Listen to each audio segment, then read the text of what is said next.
അസ്സലാമു അലൈക്കും വറഹ്മത്തുള്ളാഹി. അൽഹംദുലില്ലാഹ് അസ്സലാത്തു വസ്സലാമു അലാ റസൂലില്ലാഹി വഅലാ ആലിഹി വസഹബത്തിഹി അജ്മഈൻ അമ്മാ ബഅദ്. ഏറെ പ്രിയപ്പെട്ട ദ റീസെൻ്റ് ഫെയ്ത്ത് TRF പോഡ്കാസ്റ്റിൻ്റെ പ്രേക്ഷകരെ, നമ്മൾ അടുത്തൊരു എപ്പിസോഡിലേക്ക് കിടക്കുകയാണ്. ഇന്ന് നമ്മുടെ കൂടെ ഉള്ളത് ഡോക്ടർ സയ്യൂബ് VC ആണ്. അസ്സലാമു വറഹ്മത്തുള്ളാഹി. എല്ലാവർക്കും സയ്യൂബ് ഖാനെ പരിചയം ഉണ്ടാവും. ഈ രീതിയിലുള്ള പല രീതിയിലുള്ള ചർച്ചകളിലൂടെയൊക്കെ പല ആൾക്കാരും കണ്ടിട്ടുണ്ടാവും. സയ്യൂബ് ഖാനെ പരിചയമുള്ള ആൾക്കാരുണ്ടാവും, ഇല്ലാത്ത ആൾക്കാരുണ്ടാവും. ഞാനൊരു പ്രൊഫൈൽ എന്നുള്ള നിലയ്ക്ക് ഇൻട്രൊഡ്യൂസ് ചെയ്യുകയാണെങ്കിൽ, സയ്യൂബ് ഖാൻ IIT മദ്രാസിൽ നിന്ന് ഓഷ്യൻ കളർ റിമോട്ട് സെൻസിങ് എന്ന ടോപ്പിക്കിൽ PhD എടുത്തിട്ടുണ്ട്. അതുപോലെ തന്നെ അതിനുശേഷം 5 വർഷത്തോളം ഫ്രാൻസിൽ റിസർച്ച് എഞ്ചിനീയറായിട്ട് വർക്ക് ചെയ്തിട്ടുണ്ട്. ഒരു ബേസിക്കലി ഓഷ്യൻ റിമോട്ട് സെൻസിങ് റിസർച്ചറാണ്.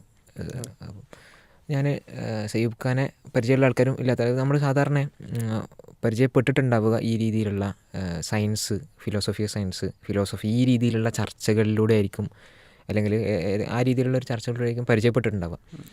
അപ്പം അങ്ങനെയുള്ള ചർച്ചകളിൽ സാധാരണ പലപ്പോഴും അപ്പുറത്തെ ഭാഗത്ത് ഉണ്ടാകുന്നത് നിരീശ്വരവാദികളായിട്ടുള്ള ആൾക്കാരോ അല്ലെങ്കിൽ അഗ്നോസ്റ്റുകളായിട്ടുള്ള ആൾക്കാരോ ഒക്കെ ആയിരിക്കും ഉണ്ടാവുക സാധാരണ.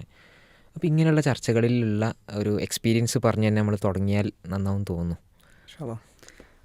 പ്രത്യേകിച്ചും റീസെൻ്റ്ലി നമ്മളൊരു കോവിഡ് കാലഘട്ടത്തിന് ശേഷമാണ് ഇങ്ങനെ ഒരു ചർച്ചയിൽ സജീവമാവാൻ ഒരു അവസരം കിട്ടിയത്. കുറേ മുമ്പുണ്ടായിരുന്നു, ഫേസ്ബുക്കിലൊക്കെ ഉണ്ടായിരുന്നു. പിന്നെ റീസെൻ്റ്ലി ഈ ഒരു സമയത്ത് അതിൻ്റെ ശേഷമാണ്. അപ്പോൾ അതിൽ നമ്മളിങ്ങനത്തെ ചർച്ചയിൽ എത്തീസ്റ്റുകളായിട്ട് ഒക്കെ ചർച്ച ചെയ്യുമ്പോൾ ബേസിക്കലി നമ്മുടെ ഒരു എക്സ്പീരിയൻസ്, അതായത് എൻ്റെ ഒരു പേഴ്സണൽ എക്സ്പീരിയൻസ് എന്ന് വെച്ച് കഴിഞ്ഞാൽ, പലപ്പോഴും ഈ റാഷണലായിട്ടുള്ള, അതായത് ബുദ്ധിപരമായിട്ടുള്ളൊരു കാരണം കൊണ്ടാവില്ല അവർ ഇങ്ങനെ നിരീശ്വരവാദത്തിലേക്ക് പോയിട്ടുണ്ടാവുക. അതായത് അവർ അതിനെ പറയുക ആ ഒരു രീതിയിലായിരിക്കും. അതായത് അവരുടെ വാദം ബുദ്ധിപരമാണ്, യുക്തിപരമാണ് എന്നുള്ള രീതിയിലായിരിക്കും അവർ അവതരിപ്പിക്കുക. പക്ഷെ നമുക്ക് അവരെ നമ്മളൊന്ന് നിരീക്ഷിച്ച് കഴിഞ്ഞാൽ, അല്ലെങ്കിൽ അവരോട് സംസാരിച്ച് കഴിഞ്ഞാൽ നമുക്ക് മനസ്സിലാവുക അതുകൊണ്ടല്ല എന്നുള്ള രീതിയിലാണ്. കാരണം പലപ്പോഴും സംഭവിക്കുക വെച്ചാൽ എന്തെങ്കിലും ഒരു വൈകാരികമായിട്ടുള്ള എന്തെങ്കിലുമൊക്കെ റീസൺസ് വെച്ചിട്ടായിരിക്കും ഇവർ പോയിട്ടുണ്ടാവുക. പക്ഷെ അതിൻ്റെ ശേഷം അവർ അത് ഞാനെടുത്ത നിലപാട് ബുദ്ധിപരമായിരുന്നു എന്ന് സമർത്ഥിക്കാൻ വേണ്ടിയിട്ട് പിന്നെ കുറേ വാദങ്ങൾ ഉണ്ടാക്കി കൊണ്ടുവരികയും ചെയ്യും. അത് എങ്ങനെ മനസ്സിലാവുമെന്ന് വെച്ച് കഴിഞ്ഞാൽ, പലപ്പോഴും നമ്മൾ ഇവരോട് ചോദിക്കുകയാണ് ഇവരുടെ ഒരു മെയിൻ വാദമായിട്ട് എന്താണ് അവരെ മാറ്റിയത്, നിരീശ്വരവാദത്തിലേക്ക് എത്തിച്ചതെന്നൊക്കെ ചോദിച്ചിട്ട് നമ്മളൊരു മെയിൻ വാദമായിട്ട് അവർ പറഞ്ഞ കാര്യം നമ്മളത് ആ ഒരു വാദത്തെ നമ്മൾ ഗണ്ണിച്ചിട്ട് കൈ കൊടുത്തു കഴിഞ്ഞാൽ, അല്ലെങ്കിൽ അവർക്ക് മറുപടി പറയാനില്ലാത്ത, ഈവൻ അവർ സമ്മതിക്കുക പോലും ചെയ്യുന്ന രീതിയിൽ കൊടുത്താൽ പോലും അവർ റീകൺസിഡർ ചെയ്യാൻ തയ്യാറാവില്ല അവരുടെ ഒരു മൊത്തത്തിലുള്ള ഒരു വേൾഡ് വ്യൂ. അപ്പോൾ ഇന്ന് നമുക്ക് മനസ്സിലാവുന്നത് വെച്ചാൽ പലപ്പോഴും ഇതല്ല യഥാർത്ഥത്തിലുള്ള റീസൺ എന്നുള്ളതാണ്.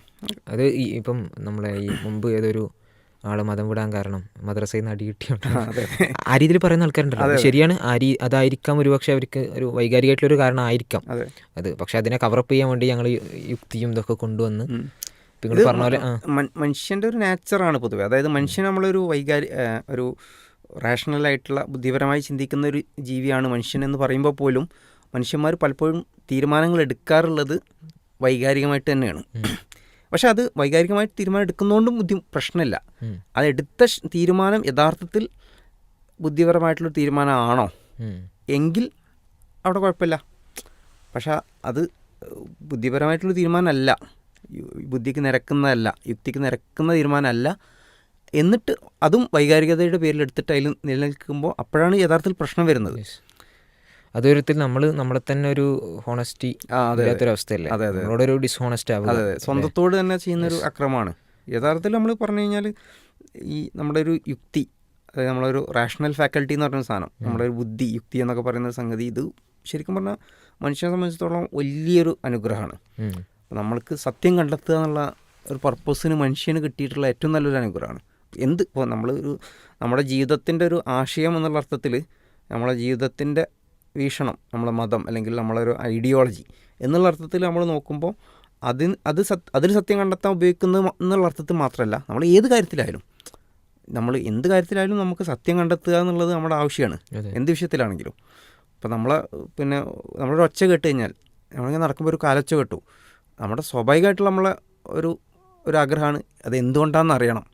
അതൊരു പട്ടി നടന്നു പോയതാണോ, പട്ടി പോയതാണോ, അല്ലെങ്കിൽ ഒരു മനുഷ്യനാണോ, ഇപ്പോൾ നമ്മൾ വീട്ടിൽ നിൽക്കുമ്പോൾ ഒരൊച്ച കേട്ടു, അതൊരു കാറ്റിൽ ഇല ആടിയതാണോ, ഇതറിയാനുള്ളൊരു ആഗ്രഹം സ്വാഭാവികമായിട്ടുണ്ടാവും. അവിടെ സത്യം കണ്ടെത്തണം. ഈവൻ ആ ഒരു കാര്യത്തിൽ പോലും അതിൻ്റെ സത്യാവസ്ഥ എന്താണ് എന്നറിയണം എന്നുള്ളൊരു ആഗ്രഹം മനുഷ്യൻ സ്വാഭാവികമായിട്ടുണ്ടാവും. പിന്നെ അപ്പം ആ ഒരു കാര്യത്തിൽ മാത്രമല്ല, നമ്മളെ ജീവിതത്തിൽ തന്നെ നമ്മുടെ ജീവിതത്തിൻ്റെ ലക്ഷ്യം എന്താണ്, എന്തിനാണ് ഞാനിവിടെ ജീവിക്കുന്നത്, അല്ലെങ്കിൽ എൻ്റെ പിന്നിൽ ഞാൻ ഇവിടെ നിലനിൽക്കുന്നതിൽ ഞാൻ എന്നൊരു സംഗതി ഇവിടെ നിലനിൽക്കുന്നതിൻ്റെ പിന്നിൽ എന്തെങ്കിലും യാഥാർത്ഥ്യങ്ങളുണ്ടോ, ഇതൊക്കെ അറിയാൻ മനുഷ്യൻ സ്വാഭാവികമായിട്ടും മനുഷ്യന് ജിജ്ഞാസ ഉണ്ടാവും. അപ്പോൾ അവിടെ നമുക്ക് ഉപയോഗിക്കാനുള്ള ടൂൾ എന്ന് പറഞ്ഞു കഴിഞ്ഞാൽ യുക്തി എന്നുള്ളതാണ്. മനുഷ്യൻ്റെ ആ ഒരു യുക്തി ഉപയോഗിക്കുക എന്നുള്ളതാണ് കൃത്യമായിട്ട്. അപ്പോൾ ഈ കൃത്യമായിട്ട് യുക്തി ഉപയോഗിച്ച് കഴിഞ്ഞാൽ സത്യം കണ്ടെത്താൻ കഴിയും എന്നുള്ള ഒരു കാര്യം പറഞ്ഞു കഴിഞ്ഞാൽ ഏകദേശം എല്ലാവരും അംഗീകരിക്കും. ഈ പറച്ചിൽ ഏകദേശം അംഗീകരിക്കും. പക്ഷെ അത് യഥാർത്ഥത്തിൽ അത് ഫോളോ ചെയ്യുന്നുണ്ടോ എന്നുള്ളതാണ് പ്രശ്നം. അതായത് തന്നെയാണല്ലോ മറ്റ് മൃഗങ്ങളിൽ നിന്നൊക്കെ മനുഷ്യനെ വ്യത്യസ്തമാക്കുന്നതും ഈ ഒരു റാഷണൽ ഫാക്കൽറ്റി ആണല്ലോ. അത് മാത്രമല്ല ഈവൻ ഖുർആനിലൊക്കെ റബ്ബ് ചോദിക്കുന്നൊരു ചോദ്യം ഉണ്ടല്ലോ, അതായത് അഫ്ലാ തുഫ്ലിഹൂൻ, അഫ്ലാ തതബ്ബറൂൻ, അഫ്ലാ ആ രീതിയിൽ ചോദിക്കുന്നുണ്ടല്ലോ. ഓരോ സമയത്തും നിങ്ങൾ ആലോചിക്കുന്നില്ലേ, നിങ്ങൾ ചിന്തിക്കുന്നില്ലേ, ഉറ്റാലോചിക്കുന്നില്ലേ? അത് ശരിക്കും പറഞ്ഞാൽ അത് ആലോചിച്ച് കഴിഞ്ഞാൽ യുക്തിപരമായി നോക്കുകയാണെങ്കിൽ ഇസ്ലാമിലേക്ക് ആണ്, അല്ലെങ്കിൽ മതത്തിൻ്റെ ഇതാണ്. അതിനപ്പുറം ഒരാൾക്കാർ അതിന് മാറിപ്പോകുന്നുണ്ടെങ്കിൽ അതിൻ്റെ യഥാർത്ഥ കാരണം പലപ്പോഴും ഈ പറഞ്ഞ പോലെ വൈകാരികമായിട്ടുള്ള എന്തെങ്കിലുമൊക്കെ കാര്യങ്ങളായിരിക്കും. അത് നമ്മളാ ഒരു യുക്തിപരമായിട്ടൊരു സ്ക്രൂട്ടിനൈസ് ചെയ്യുകയാണെങ്കിൽ നമ്മൾ പിന്നെ ഇപ്പോൾ വിവിധ ആശയങ്ങളെ സ്ക്രൂട്ടിനൈസ് ചെയ്യും. ഇസ്ലാമിനെ ഒരു വശത്ത്, മറ്റു മതങ്ങളെ, പിന്നെ നിരീശ്വരവാദത്തെ, അങ്ങനെ ഓരോ ആശയത്തിനും വെച്ച് നമ്മൾ യുക്തിപരമായിട്ട് സ്ക്രൂട്ടിനൈസ് ചെയ്യുകയാണെങ്കിൽ നമുക്കതിൽ പിന്നെ ആ ഒരു സ്ക്രൂട്ടിനി പിന്നെ യുക്തിപരമായിട്ടുള്ള ഒരു അനലൈസ് ചെയ്തിട്ട് അതിനെ ഓരോന്നിനെയും നമ്മൾ പരീക്ഷിച്ച് നോക്കുകയാണെങ്കിൽ ആ ഒരു ടെസ്റ്റിൽ ഇസ്ലാം മാത്രമേ നിലനിൽക്കുള്ളൂ എന്നുള്ളതാണ്. ബാക്കിയുള്ളതൊക്കെ നമുക്ക് ഒറ്റനോട്ടത്തിൽ തന്നെ ഇപ്പോൾ നമുക്ക് അതിൻ്റെ പിന്നെ വിശദാംശങ്ങൾ ഒരുപാട് പഠിക്കേണ്ട ആവശ്യമൊന്നുമില്ല. അതിൻ്റെ മെയിൻ കാര്യങ്ങളുണ്ടാവുമല്ലോ, ബേസിക്സ് സാധനം. ഇത് മനസ്സിലാക്കിയാൽ തന്നെ പലപ്പോഴും ഒറ്റയടിക്ക് തന്നെ അത് ഇല്ലാണ്ടായി പോകുന്നുള്ളതാണ്. ആ യുക്തിപരമായിട്ട് നമ്മൾ അതിനൊരു പിന്നെ ഒരു അനലൈസിസ് നടത്തിയാൽ തന്നെ.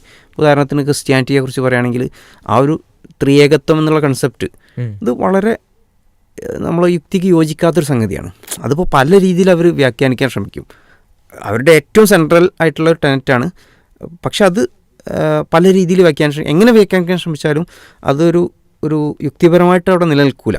കാരണം അത് സ്വാഭാവികം. അതിനെക്കുറിച്ച് ചിന്തിക്കുന്ന ഒരു മനുഷ്യന് അത് അംഗീകരിക്കാൻ കഴിയില്ല. ഒരേ സമയം 1, 3 ആവുക എന്നുള്ളത്, ഈവൻ നമ്മളൊരു യുക്തിയുടെ നിയമങ്ങൾ എടുത്തു നോക്കി കഴിഞ്ഞാൽ തന്നെ അത് കൃത്യമായിട്ട് അതിന് എതിര് നിൽക്കുന്നതായിട്ടാണ് നമുക്ക് മനസ്സിലാകുക എന്നുള്ളതാണ്. അത് ഞാനൊരു ഉദാഹരണമായിട്ട് പറഞ്ഞതാണ്.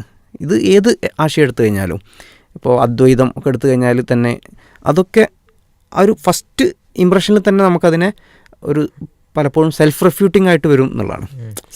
അതായത് അവർ പറയുന്ന സംഗതി തന്നെ അവർക്കെതിരായിട്ട് വരുന്നൊരു അവസ്ഥയാണ് ഉണ്ടാകുക. അപ്പോൾ ഒരു ചെറിയ രീതിയിലുള്ളൊരു യുക്തിപരമായിട്ട് നമ്മൾ ഓരോ ആശയങ്ങളെയും ഒന്ന് അനലൈസ് ചെയ്ത് നോക്കിയാൽ, പരിശോധിച്ച് നോക്കിയാൽ തന്നെ അവിടെ കൊണ്ട് തീരും എന്നുള്ളതാണ്. ഇത് ഒരു വശത്ത് നിൽക്കുമ്പം ഇസ്ലാമും മറുവശത്ത് നമ്മൾ നോക്കുമ്പോൾ മോണോതീസം അല്ലെങ്കിൽ തൗഹീദ് എന്നുള്ളതാണല്ലോ ഏറ്റവും സെൻട്രലായിട്ട് പറയുന്നൊരു കാര്യം. അതാകട്ടെ നമ്മൾ ഈ പറയുന്ന യുക്തിപരമായിട്ട് നോക്കുമ്പോൾ ഏറ്റവും ആളുകൾക്ക് ഏറ്റവും ഈസി ആയിട്ട് മനസ്സിലാക്കാൻ പറ്റുന്നതും ഒപ്പം ഒരു കൺഫ്യൂഷൻ്റെ ആവശ്യമില്ല, ഒരു എക്സ്പ്ലനേഷൻ്റെ ആവശ്യമില്ല. ഇത് സാധാരണ പറയാറുണ്ടല്ലോ, ഇത് രണ്ടാൾക്കാർക്ക് ഇപ്പോൾ ഒരു വളരെയധികം ചിന്തിക്കുന്ന ഒരാൾക്കും ഒട്ടും ചിന്തിക്കേണ്ടാത്ത ഒരു പേഷ്യൻ്റ് ആയിട്ടുള്ള ഒരു വളരെ സാധാരണക്കാരായിട്ടുള്ള ഒരാൾക്കും മനസ്സിലാക്കാൻ ഈസിയാണ്. അതെ അതെ, ആ രീതിയിലാണ് അത് സെൻട്രൽ ആർഗ്യുമെന്റ് വരുന്നത്. അതെ അതെ, അത് ഒരു പിന്നെ നമ്മളിങ്ങനെ ഒരു അതിനെ വ്യാഖ്യാനിക്കുകയോ അതിനെക്കുറിച്ച് കുറേ ഗവേഷണം നടത്തി അങ്ങനെ പറയേണ്ട ഒരു ആവശ്യം ഒന്നുമില്ല. തൗഹീദ് സിമ്പിളാണ്, ആർക്കും മനസ്സിലാവുന്ന ഒരു ഇതാണെന്നുള്ളതാണ്. നേരെ മറിച്ച് ഇപ്പോൾ നമ്മൾ മറ്റാശയങ്ങൾ എടുക്കുക. ഇപ്പോൾ ഉദാഹരണത്തിന് നമ്മൾ ഇപ്പോൾ റീസെൻ്റ്ലി നമ്മൾ ഈ അത്തീസത്തിനെ നമ്മൾ ഈ അത്തീസത്തിനെ കുറിച്ച് ചർച്ച ചെയ്യുമ്പം മനസ്സിലാക്കേണ്ട ഒരു കാര്യം വെച്ചാൽ നമ്മൾ അവരെക്കുറിച്ച് ചർച്ച ചെയ്യുന്നത് എന്തുകൊണ്ടാണെന്ന് വെച്ച് കഴിഞ്ഞാൽ അവർ കുറേ ഉള്ളതുകൊണ്ടല്ല. അപ്പോൾ നമുക്കറിയാം, ഒരു വേൾഡ് ആവറേജ് എടുത്ത് നോക്കിയാൽ ഒരു നെഗ്ലിജിബിൾ മൈനോറിറ്റിയാണ് എത്തീസ്റ്റുകൾ എന്ന് പറഞ്ഞു കഴിഞ്ഞാൽ. നെഗ്ലിജിബിൾ ആയിട്ടുള്ള മൈനോറിറ്റിയാണ്. പക്ഷേ അത് ഭയങ്കര വോക്കലാണ്, അത് സംസാരിക്കുന്നു, വളരെ ഒച്ചപ്പാട് കൂടുതലാണ്. അപ്പോൾ അവരൊരു ശബ്ദം മുഴങ്ങി കേൾക്കുന്നുണ്ട് സാമൂഹിക മണ്ഡലത്തിൽ എന്നുള്ളതാണ്.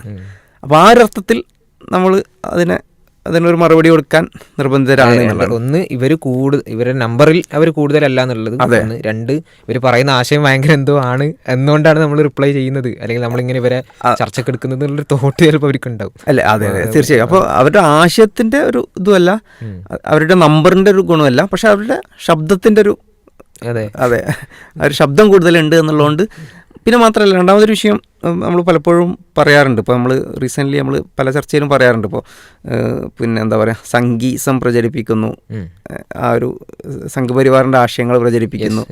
പിന്നെ അങ്ങനെ ഒരു വിഷയം കൂടി അവിടെ വരുന്നുണ്ട് എന്നുള്ളത്. അതായത് ഇവർ പിന്നെ അതായത് ഒരു മറയാക്കിയിട്ട്, അത് ഇസ്ലാം വിരുദ്ധർക്ക് കൂടിയിരിക്കാനുള്ളൊരു മറയായിട്ട് സ്പേസ് ആയിട്ട് മാറുകയും അങ്ങനെ അവർക്ക് ഇസ്ലാമിനെതിരെ വിമർശിക്കാനുള്ള ഒരു മറയായിട്ട് വർക്ക് ചെയ്യുകയും ചെയ്യുന്നുണ്ട് എന്നുള്ളതാണ്. അത് ഇതിൽ ശരിക്കും പിന്നെ ഇവരെ കൂട്ടത്തിലുള്ള പല ആൾക്കാരും അവരോട് നമ്മൾ അവരുടെ ആശയം ചോദിച്ചാൽ, ഇപ്പം നിങ്ങൾ എക്സ് മുസ്ലിം അല്ലെങ്കിൽ നിങ്ങൾ എയ്ത്തിസ്റ്റ് ആണോ, അല്ല ഞങ്ങൾ എയ്ത്തിസ്റ്റ് ഒന്നും അല്ല, അപ്പോൾ പിന്നെ നമുക്ക് അവരോട് എയ്ത്തിസ്റ്റുമായിട്ട് ബന്ധപ്പെട്ട് സംസാരിക്കാൻ കഴിയില്ല. അങ്ങനെ പലതരത്തിലുള്ള ആൾക്കാർ ഒരുമിച്ചിരിക്കുക, എന്നിട്ട് ഇസ്ലാമിനെ കുറ്റം പറയാം. അതുകൊണ്ടാണ് അതിൻ്റെ ഒരു കൂട്ടം, ഇവരെല്ലാം കൂടിയിട്ടുള്ള ഒരു സംഗതിയായിട്ട് നിങ്ങൾക്ക് എന്തെങ്കിലും ഒരു പ്രത്യേക ഐഡിയോളജിയിലാണോ നിങ്ങൾ ഒരുമിക്കുന്നത് ചോദിച്ചാൽ ഇല്ല, അതിൻ്റെ ഒരു പക്ഷേ ഇസ്ലാം വിരോധമായിരിക്കും അതിലൊരു ഇതായിട്ട് വരിക. അതെ, അപ്പോൾ ആ ഒരു അർത്ഥത്തിൽ അങ്ങനെ ഒരു മറയായിട്ട് നിൽക്കുകയും അങ്ങനെ ആ ഒരു അർത്ഥത്തിലുള്ള ശബ്ദം ഉണ്ടല്ലോ, അങ്ങനെ ഇസ്ലാം വിരുദ്ധരുടെ ഒരു ഐക്യകണ്ഠേനുള്ള ശബ്ദമായിട്ട് അതിനെ ഒരു യൂണിഫൈ ചെയ്യുന്ന ഒരു ഫോഴ്സായിട്ട് അപ്പോൾ അങ്ങനെയൊക്കെ വർക്ക് ചെയ്യുന്നു അതുകൊണ്ടൊക്കെയാണ് നമ്മൾ അവരുമായിട്ട് സംസാരിക്കേണ്ട ആവശ്യം വരുന്നത്. അല്ലാണ്ട് ഒരു താഴേക്കിടയിൽ ഒരുപാട് ആളുകളുള്ളതുകൊണ്ടോ അല്ലെങ്കിൽ ഈ പറഞ്ഞ പോലെ ആശയത്തിന് എന്തെങ്കിലും കാര്യമായിട്ടുള്ള ഭയങ്കര ഒരു പ്രഹരശേഷിയുള്ള ആശയമായതുകൊണ്ടോ അല്ല എന്നുള്ളതാണ്. അതെ, മുസ്ലിം ലോകം പല വിഷയങ്ങളും ചർച്ചക്കെടുക്കാറുണ്ട്. അതിലൊരു വിഷയം മാത്രമാണ് ഈ പറയുന്ന എന്നൊക്കെ പറഞ്ഞ് നടക്കുന്ന ആൾക്കാരുണ്ടാക്കുന്ന ശുഭഹത്തുകൾ. അത് നമ്മളൊരു വശത്ത് അഡ്രസ്സ് ചെയ്യുന്നത് മാത്രം. ഇസ്ലാമിനെ സംബന്ധിച്ചിടത്തോളം അല്ലെങ്കിൽ പണ്ഡിതന്മാർ പല വിഷയങ്ങളിൽ ചർച്ചകൾ നടത്തുന്നുണ്ട്, അതിൻ്റെ ഡിബേറ്റും കാര്യങ്ങളൊക്കെ ഉണ്ട്. ഇതൊരു വിഷയം മാത്രമാണ് എന്നുള്ളതിനാണ് അതിൽ പറയാനുള്ളത്. പിന്നെ നമ്മൾ നേരത്തെ പറഞ്ഞ പോലെ ഇപ്പോൾ ഇവരെ കേസിൽ നമ്മൾ നോക്കുകയാണെങ്കിൽ ഇപ്പം ഇറാഷണലാണ് എന്നുള്ള വന്നു. അതേപോലെ തന്നെ ഇപ്പോൾ ഇവരുടെ ഒരു മോറലി നോക്കുമ്പം ഇവരുടെ പറയുന്ന ആശയം ഇമ്മോറലാണ് എന്ന് നമ്മൾ പറയുമ്പം നമ്മൾ പറയുന്നു അവർ ഇമ്മോറലാണ് എന്നുള്ളതാണോ, അല്ലെ അവരുടെ ആശയം തന്നെ അവർക്ക് ആക്ച്വലി ഇതിൽ എന്ന് വെച്ചാൽ ആദ്യം ഞാൻ പറഞ്ഞ ഒരു ഇറേഷണലാണെന്ന് പറഞ്ഞു തന്നെ ശരിക്കും കുറച്ചുകൂടി നമ്മൾ വിശദീകരിക്കാൻ പറ്റുന്ന സംഗതിയാണ്. അതായത് ഒന്നാമത് എത്തീസം എന്ന് പറയുമ്പം ഒരു നെഗേഷനാണ്, അത് പടച്ചവനെ കുറിച്ച് ഇല്ല എന്നുള്ളൊരു വാദമാണ് എത്തീസം. ഇത് യഥാർത്ഥത്തിൽ ഇതിനെന്തെങ്കിലും തെളിവുണ്ടോ എന്ന് വെച്ച് കഴിഞ്ഞാൽ തെളിവില്ല എന്ന് പറഞ്ഞു കഴിഞ്ഞാൽ നമ്മൾ ആരോട് ചോദിച്ചാലും, ഈവൻ നമ്മളൊരു പേഴ്സണൽ എക്സ്പീരിയൻസ് മാത്രമല്ല, നമുക്ക് അവരോട് ചോദിച്ചു കഴിഞ്ഞാൽ തന്നെ അവർക്കാർക്കും ഒരു കൃത്യമായിട്ടുള്ള തെളിവ് പറയാൻ കഴിയില്ല. അത് അവരുടെ വാദത്തിൽ ഇപ്പം നമ്മൾ പറയും ഏതൊരു വാദത്തിനും തെളിവ് ആവശ്യമുണ്ട് എന്നുള്ളതാണ്. ഇപ്പോൾ ഒരു വാദം ഉന്നയിക്കുക, ഇപ്പോൾ ഒരാൾ പറയുകയാണ് എനിക്ക് അറിയില്ല എന്ന് പറയുകയാണ് ഒരു വിഷയത്തെക്കുറിച്ച്, അയാളോട് നമ്മൾ തെളിവ് വയ്ക്കില്ല, അറിയില്ല എന്ന് പറയുന്നു. നേരെ മറിച്ച് ഒരാൾ ഒരു ക്ലെയിം വെക്കുകയാണ്, ഇന്ന സാധനം ഉണ്ട് അല്ലെങ്കിൽ ഇന്ന സാധനം ഇല്ല, ഇതൊക്കെ ക്ലെയിമാണ്. അതെ, ഇല്ല എന്നുള്ളതും ക്ലെയിമാണ്. ഇല്ല എന്നുള്ളത് ക്ലെയിം മനസ്സിലാകാത്തത്. അതെ, ഞങ്ങൾ ഇല്ല എന്നല്ല തെളിവ് വരുന്നത്. അതെ, അങ്ങനെയല്ല. അപ്പോൾ ഒരു കാര്യം ക്ലെയിം ചെയ്യുകയാണെങ്കിൽ നിങ്ങൾക്കൊരു വാദം ഉണ്ടെങ്കിൽ അതിന് തെളിവ് ആവശ്യമുണ്ട്. ഇപ്പോൾ ഈ ദൈവമില്ല എന്നുള്ളത് മാത്രമല്ല, ഇപ്പോൾ എന്തൊരു കാര്യവും, ഇപ്പോൾ പിന്നെ ഒരാൾ വാദിക്കുകയാണ് അവിടെ കിടക്കുന്ന ഒരു ഇന്ന വീട്ടിലുള്ള ഇന്ന റൂമിൽ അവിടെ ഒരു സാധനം ഇല്ല, അവിടെ മേശയും ടേബിളും ഒന്നുമില്ല എന്നൊരാൾ വാദിക്കുകയാണെങ്കിൽ അതൊരു വാദമാണ്. അവിടെ അയാൾ തെളിവ് കൊടുക്കേണ്ട ആവശ്യമുണ്ട്. ഇതിപ്പോൾ ഏത് കേസിലും അങ്ങനെ തന്നെയാണ്. ഇനിയിപ്പോൾ അവിടെ ഒരു സാധനം ഉണ്ടെന്ന് വാദിക്കുകയാണെങ്കിൽ അതിന് തെളിവ് ആവശ്യമുണ്ട്. ഇനിയിപ്പോൾ അയാൾക്ക് അറിയില്ല എന്നാണെങ്കിൽ ഓക്കെ, അവിടെ നമ്മൾ തെളിവ് ചോദിക്കില്ല, അറിയില്ല എന്നുള്ള അവിടെ വേറെ പ്രശ്നങ്ങൾ നമ്മൾ ഉന്നയിക്കും. ഒരു പക്ഷേ ഇപ്പോൾ അയാൾക്ക് യഥാർത്ഥത്തിൽ തന്നെ അറിയാൻ കഴിയുന്നൊരു സാധനമാണ്, എന്നിട്ട് അറിയില്ല എന്ന് ക്ലെയിം ചെയ്യുകയാണെങ്കിൽ അതിലുള്ള പ്രശ്നങ്ങളൊക്കെ നമ്മൾ ചൂണ്ടിക്കാണിക്കും. അതേസമയം അറിയില്ല എന്നുള്ളതിന് തെളിവ് വയ്ക്കൂല, കാരണം അതറിയില്ല എന്നുള്ള അയാളുടെ ഒരു ഇൻറ്റേർണൽ ആയിട്ടുള്ള ഒരു അവസ്ഥയാണ്, അയാളുടെ ഒരു മാനസികാവസ്ഥ മാത്രമാണ് അറിയില്ല എന്നുള്ളത്. അത് അയാൾ പറയുന്നത് അംഗീകരിക്കാന്നേ നമുക്ക് അംഗീകരിക്കാനേ കഴിയുള്ളൂ. നേരെ മറിച്ച് അയാളൊരു വാദം ഉന്നയിക്കുകയാണെങ്കിൽ അതിന് തെളിവ് വേണം എന്നുള്ളതാണ്. അപ്പോൾ പറഞ്ഞു വന്നതെന്ന് വെച്ചാൽ ഈ അർത്ഥത്തിൽ തെളിവ് കൊണ്ടുവരാൻ അവർക്ക് സാധിക്കാറില്ല. പിന്നെ ഒരു ന്യൂനപക്ഷം, അതായത് ഈ എത്തീസ്റ്റുകളിൽപ്പെട്ട ഒരു അവർ ഓൾറെഡി ന്യൂനപക്ഷമാണ്, വളരെ അതിൽപ്പെട്ട ഒരു ന്യൂനപക്ഷ ആളുകൾ പിന്നെ ഞങ്ങൾക്ക് തെളിവുണ്ട് അല്ലെങ്കിൽ ഞങ്ങൾക്ക് പിന്നെ ഞങ്ങൾ കുറച്ചുകൂടി റാഷണലാണ് എന്ന് പറഞ്ഞിട്ട് വരാറുണ്ട്. പക്ഷേ അതിൽ തന്നെ അവരോട് ചോദിച്ചു കഴിഞ്ഞാൽ അവർ പറയാ നിങ്ങളും റാഷണലാണ് ഞങ്ങളും റാഷണലാണ് എന്നുള്ള അർത്ഥത്തിലാണ് അവർ പറയാം. അതായത് ദൈവം ഉണ്ട് എന്ന് നമ്മൾ വിശ്വസിക്കുന്നതും യുക്തിപരമാണ്, അതിന് നിങ്ങൾക്ക് നിങ്ങളുടേതായ റീസൺസ് ഉണ്ട് എന്ന് ഞങ്ങൾ അംഗീകരിക്കുന്നുണ്ട്, എന്നാൽ ഞങ്ങളുടെ വാദവും ഇല്ല എന്നുള്ള ഞങ്ങളുടെ വാദത്തിനും അതിന് ഞങ്ങളുടേതായ തെളിവുകളുണ്ട് എന്ന് പറഞ്ഞിട്ട് ഒരു കൃത്യമായിട്ടൊരു എതിർക്കുകയും ചെയ്യുന്നില്ല, എന്നാൽ ഇപ്പോൾ നമ്മൾ ചില വിഷയങ്ങളിലൊക്കെ ഒരു വാലിഡ് ആയിട്ടുള്ള അഭിപ്രായ വ്യത്യാസങ്ങൾ എന്നൊക്കെ പറയുമല്ലോ, ആ ഒരു രീതിയിലുള്ളൊരു അതെ ആ രീതിയിലുള്ളൊരു വാക്കായിട്ടാണ് നമ്മുടെ തോളി കേട്ടിട്ട് ഞങ്ങളെ എതിർക്കാൻ അതെ യഥാർത്ഥത്തിൽ ഒരു നാക്കായിട്ടാണ് എനിക്ക് തോന്നുന്നത്. എന്താ വെച്ചാൽ കൃത്യമായിട്ട് അവർക്ക് അവരുടെ വാദം സ്ഥാപിക്കാൻ കഴിയില്ല. പക്ഷെ അതുപോലും അവരുടെ ആ ഒരു വാദങ്ങളൊക്കെ എടുത്ത് നോക്കി കഴിഞ്ഞാൽ ഒരു കൊച്ചുകുട്ടിക്ക് പോലും അതിലുള്ള ഒരു പൊള്ളത്തരം മനസ്സിലാവുന്ന രീതിയിലുള്ള വാദങ്ങളാണ് ഇവർ പോലും ഉന്നയിക്കുക എന്നുള്ളത്. പൊതുവേ ഇത് ഒരു ന്യൂനപക്ഷ അത്തീസ്റ്റുകളാണ്. പിന്നെ ബാക്കിയുള്ള ബഹുഭൂരിഭാഗ ആളുകൾ ഇവരെ അംഗീകരിക്കില്ല, അല്ലെങ്കിൽ ഇവരുടെ വാദത്തിനൊന്നും വലിയ വില കൊടുക്കില്ല. പിന്നെ ഈ ബാക്കി കാണുന്ന മിക്കവാറും പേര് തെളിവ് തന്നെ ചോദിച്ചാൽ അവർക്ക് അത് എന്താന്ന് പോലും അറിയില്ല. അതായത് എന്താണ് തെളിവ്? തെളിവ് ഒന്നാമത് അവർ പറയാ അവർക്ക് തെളിവ് വേണ്ടാന്നുള്ള ആൾക്കാണ് അവർ സംസാരിക്കുക. ഇനിയിപ്പോൾ എന്താണ് ഈ തെളിവ് എന്ന് പറഞ്ഞു കഴിഞ്ഞാൽ അതുപോലും കറക്റ്റ് അറിയില്ല എന്നുള്ളതാണ്. അപ്പോൾ അതും ശരിക്കും നമ്മൾ മനസ്സിലാക്കേണ്ട ഒരു സംഗതിയാണ് തെളിവ് പറഞ്ഞാൽ എന്താണെന്നുള്ളത്. ഇപ്പോൾ നമ്മൾ പല വിഷയങ്ങളും പറയുമ്പോൾ തെളിവ് എന്നിങ്ങനെ പറയാമെന്നല്ലാണ്ട് എന്താണ് തെളിവ് എന്നുള്ളതാണ്. അപ്പോൾ ദൈവത്തിന് വെളി കൊണ്ടുപോയിക്കുമ്പോൾ എന്ത് തെളിവാണ് എനിക്ക് വേണ്ടതെന്ന് നമുക്ക് ചോദിക്കണമെങ്കിൽ, അല്ലെങ്കിൽ ചോദിക്കേണ്ടൊരു ഇത് അവിടെ വരുന്നുണ്ട്. കാരണം ഇയാൾക്ക് തെളിവ് എന്താണെന്ന് അറിയില്ലെങ്കിൽ നമ്മൾ എന്ത് തെളിവ് കൊടുത്തിട്ട് എന്താ കാര്യം?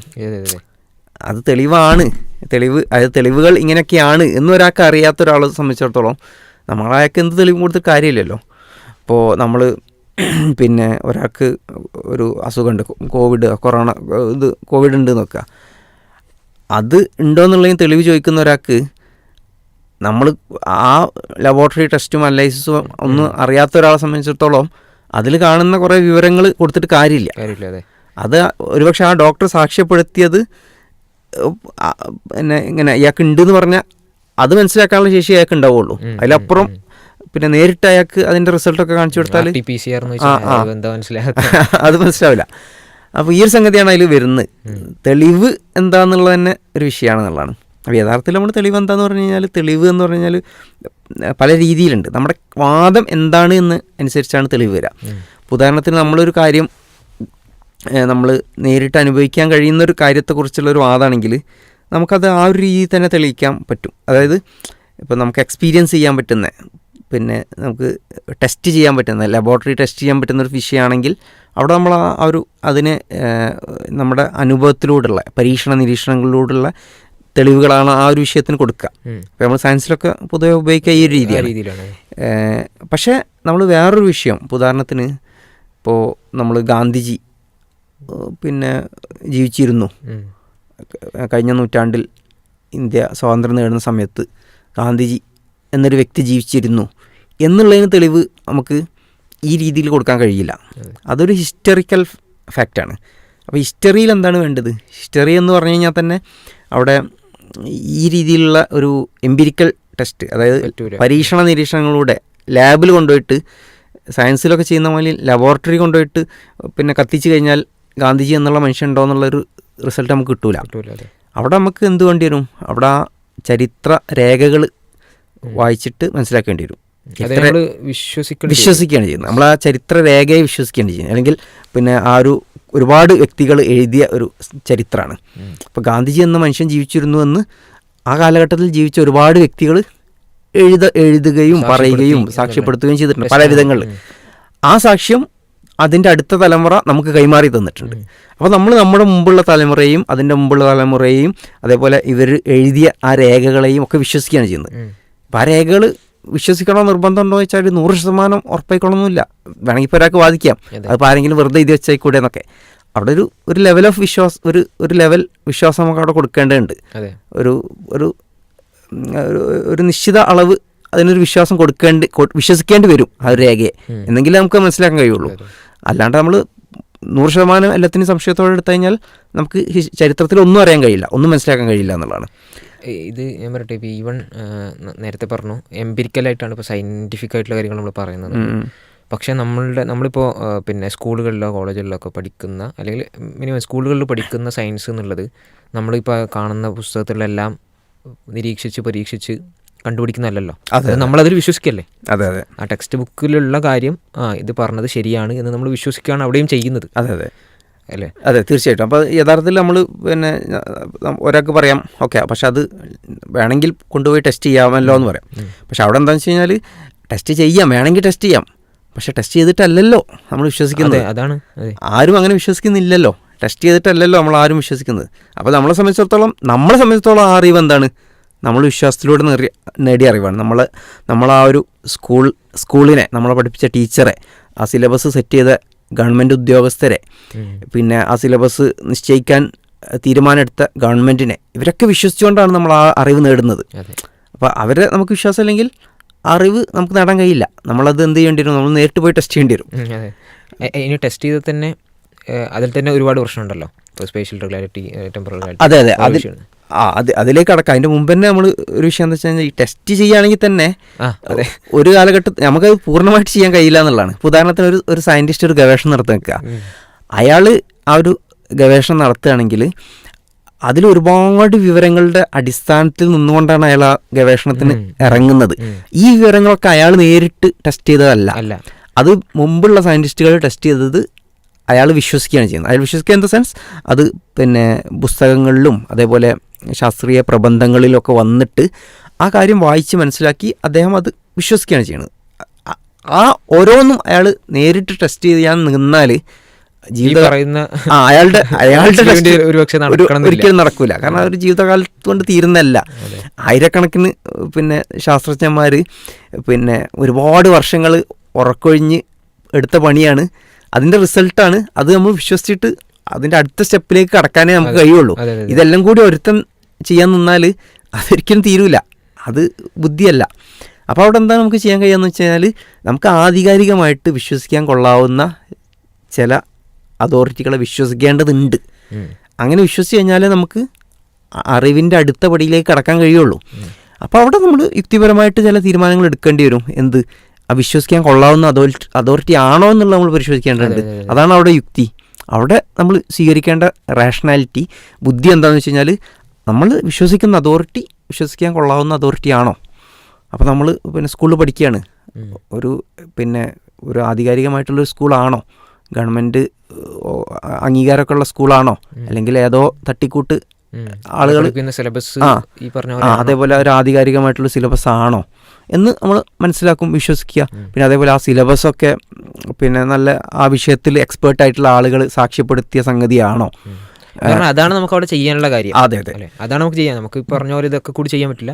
നമ്മൾക്ക് ചെയ്യാൻ പറ്റുന്നത് ആ സിലബസും ആ സ്കൂളും പിന്നെ അതിനെ നമ്മൾ എങ്ങനെ എടുക്കുന്നു എന്നുള്ളതാണ്. അതെ. അപ്പോൾ അതാണ് നമ്മളവിടെ റാഷണലി ചെയ്യേണ്ട കാര്യം. അതായത് ആ ഒരു അതോറിറ്റി, നമുക്ക് ആ ഒരു സംഗതി പറഞ്ഞു തരുന്ന അതോറിറ്റി അത് റിലയബിൾ ആണോ, അവർക്ക് ആവശ്യത്തിനുള്ള ക്രെഡൻഷ്യൽ ഉണ്ടോ എന്ന് നോക്കുക എന്നുള്ളത് നമുക്ക് കഴിയുള്ളൂ. ഇതിപ്പോൾ മറ്റൊരു ഉദാഹരണം പറഞ്ഞു കഴിഞ്ഞാൽ, ഇപ്പോൾ നമ്മൾ ഡോക്ടറെ അടുത്ത് പോവാണ്. അപ്പോൾ ഈ ഡോക്ടറെ അടുത്ത് പോകുമ്പോൾ പാരസെറ്റമോൾ ഇത് തന്നാൽ നമ്മൾ പറയാണ് അങ്ങനെ ചെയ്താൽ പറ്റില്ല, അതിൻ്റെ ഗവേഷണം എനിക്ക് കാണണം, റിസൾട്ട് എനിക്ക് കാണണം എന്നൊക്കെ പറഞ്ഞു കഴിഞ്ഞാൽ നമ്മൾ ബാക്കിയുണ്ടാവില്ല. അപ്പം എന്താ വെച്ചാൽ അവിടെ നമുക്ക് ആ ഒരു ഓക്കെ, ഇയാൾക്ക് ഡിഗ്രി ഉണ്ടോ, ഇയാൾ വ്യാജ ഡിഗ്രി ഒന്നും അല്ലല്ലോ, അത് നമുക്ക് നോക്കാം. അപ്പോൾ അയാൾ ഒരു റിലയബിൾ അതോറിറ്റി ആണോ. പിന്നെ വേണമെങ്കിൽ അത്യാവശ്യം കുറച്ച് കൂട്ടുകാരോടൊക്കെ ചോദിച്ചിട്ട് ഇയാൾ നല്ല രീതിയിൽ തന്നെ നല്ല രീതിയിൽ പ്രാക്ടീസ് ചെയ്യുന്ന ഒരാളാണോ എന്നൊക്കെ ഒന്ന് അന്വേഷിക്കാം. എന്നിട്ട് നമുക്ക് അവിടെ ഒരു വിശ്വാസം കൊടുത്തു കഴിഞ്ഞാൽ പിന്നെ അയാൾ പറയുന്നത് ഫോളോ ചെയ്യുക എന്നുള്ളതാണ് നമ്മൾ ചെയ്യേണ്ടത്. അല്ലാണ്ട് ഓരോന്നും നമ്മൾ ടെസ്റ്റ് ചെയ്ത് ഇവർ പറയുന്ന ഒരു ഐഡിയൽ വേൾഡ് എന്ന് പറഞ്ഞാൽ ഈ രീതിയിലെല്ലാം നമ്മളിങ്ങനെ ടെസ്റ്റ് ചെയ്ത് പരിശോധിച്ച് നിരീക്ഷിച്ച് പരീക്ഷിച്ചൊക്കെ ചെയ്യാൻ നിന്ന് കഴിഞ്ഞാൽ അങ്ങനെ അത് പോസിബിൾ അല്ല എന്നാണ് നമ്മൾ പറയുന്നത് അല്ലേ. അതായത് അത് രണ്ടർത്ഥത്തിൽ ഇപ്പം നമ്മളിപ്പോൾ ഈ പറഞ്ഞ രീതിയിൽ പോസിബിൾ അല്ല. ഇനി അല്ലെങ്കിൽ പോലും ഇനി ഒരാൾ അങ്ങനെ ചെയ്യാൻ തീരുമാനിച്ച് വെക്കുക, ഞാൻ എല്ലാം റിസൾട്ടും എല്ലാം സ്വന്തമായിട്ട് അന്വേഷിച്ച് കണ്ടുപിടിച്ചിട്ട് ഞാൻ അംഗീകരിക്കുകയുള്ളൂ, ഞാൻ ഒരുത്തനെയും വിശ്വസിക്കാൻ പോകണില്ല എന്ന് പറഞ്ഞു നിൽക്കുക. മൂപ്പര് എല്ലാ ടെസ്റ്റും ചെയ്യാൻ പോവാണ്, ഇപ്പോൾ ഒരു ഗ്രാവിറ്റി ഉണ്ടോ എന്ന് കണ്ടുപിടിക്കാൻ പോവാണ്, പിന്നെ നമ്മൾ റീഇൻവെൻറ്റിങ് വീൽ എന്ന് പറയുമല്ലോ, അതേപോലെ എല്ലാം മൂപ്പര് തന്നെ ചെയ്യാൻ പോകാൻ തീരുമാനിക്കുക. പക്ഷെ അവിടെ ഒരു പ്രശ്നമുണ്ട്. സയൻസ് നിലനിൽക്കുന്നത് ചില അടിസ്ഥാനപരമായിട്ടുള്ള ചില വിശ്വാസങ്ങളുണ്ട്. സയൻസിൽ തന്നെയുള്ള ഉദാഹരണത്തിന് നമ്മളതിനെ സ്പേഷ്യൽ റെഗുലാരിറ്റി എന്ന് പറയും. എന്താണെന്ന് വെച്ച് കഴിഞ്ഞാൽ, നമ്മളിപ്പോൾ ഇവിടെ ഒരു ടെസ്റ്റ് നടത്തി, ഇതേ കണ്ടീഷനിൽ വേറെ അമേരിക്കയിൽ പോയൊരു ടെസ്റ്റ് നടത്തി, ഇത് ജസ്റ്റ് ആ ഒരു സ്ഥലം മാറി എന്നുള്ളതുകൊണ്ട് മാത്രം അതിൻ്റെ റിസൾട്ട് മാറില്ല എന്നുള്ള ഒരു അസംഷൻ നമ്മളവിടെ വെക്കുന്നുണ്ട്. ഇതിനാണ് സ്പേഷ്യൽ റെഗുലാരിറ്റി എന്ന് ഈ ഫിലോസഫേഴ്സ് ഓഫ് സയൻസിനെ കുറിച്ച് പഠിക്കുന്ന ഫിലോസഫിയുടെ ശാഖ, അല്ലെങ്കിൽ എന്താണ് സയൻസ് എന്ന് നമുക്ക് പറഞ്ഞു തരുന്ന ആ ഒരു പഠനശാഖ. അപ്പോൾ അവർ പറയുന്നത് സ്പേഷ്യൽ റെഗുലാരിറ്റി എന്നുള്ള ഒരു അടിസ്ഥാന ഒരു അസംഷൻ അവിടെ വർക്ക് ചെയ്യുന്നുണ്ട് എന്നുള്ളതാണ്.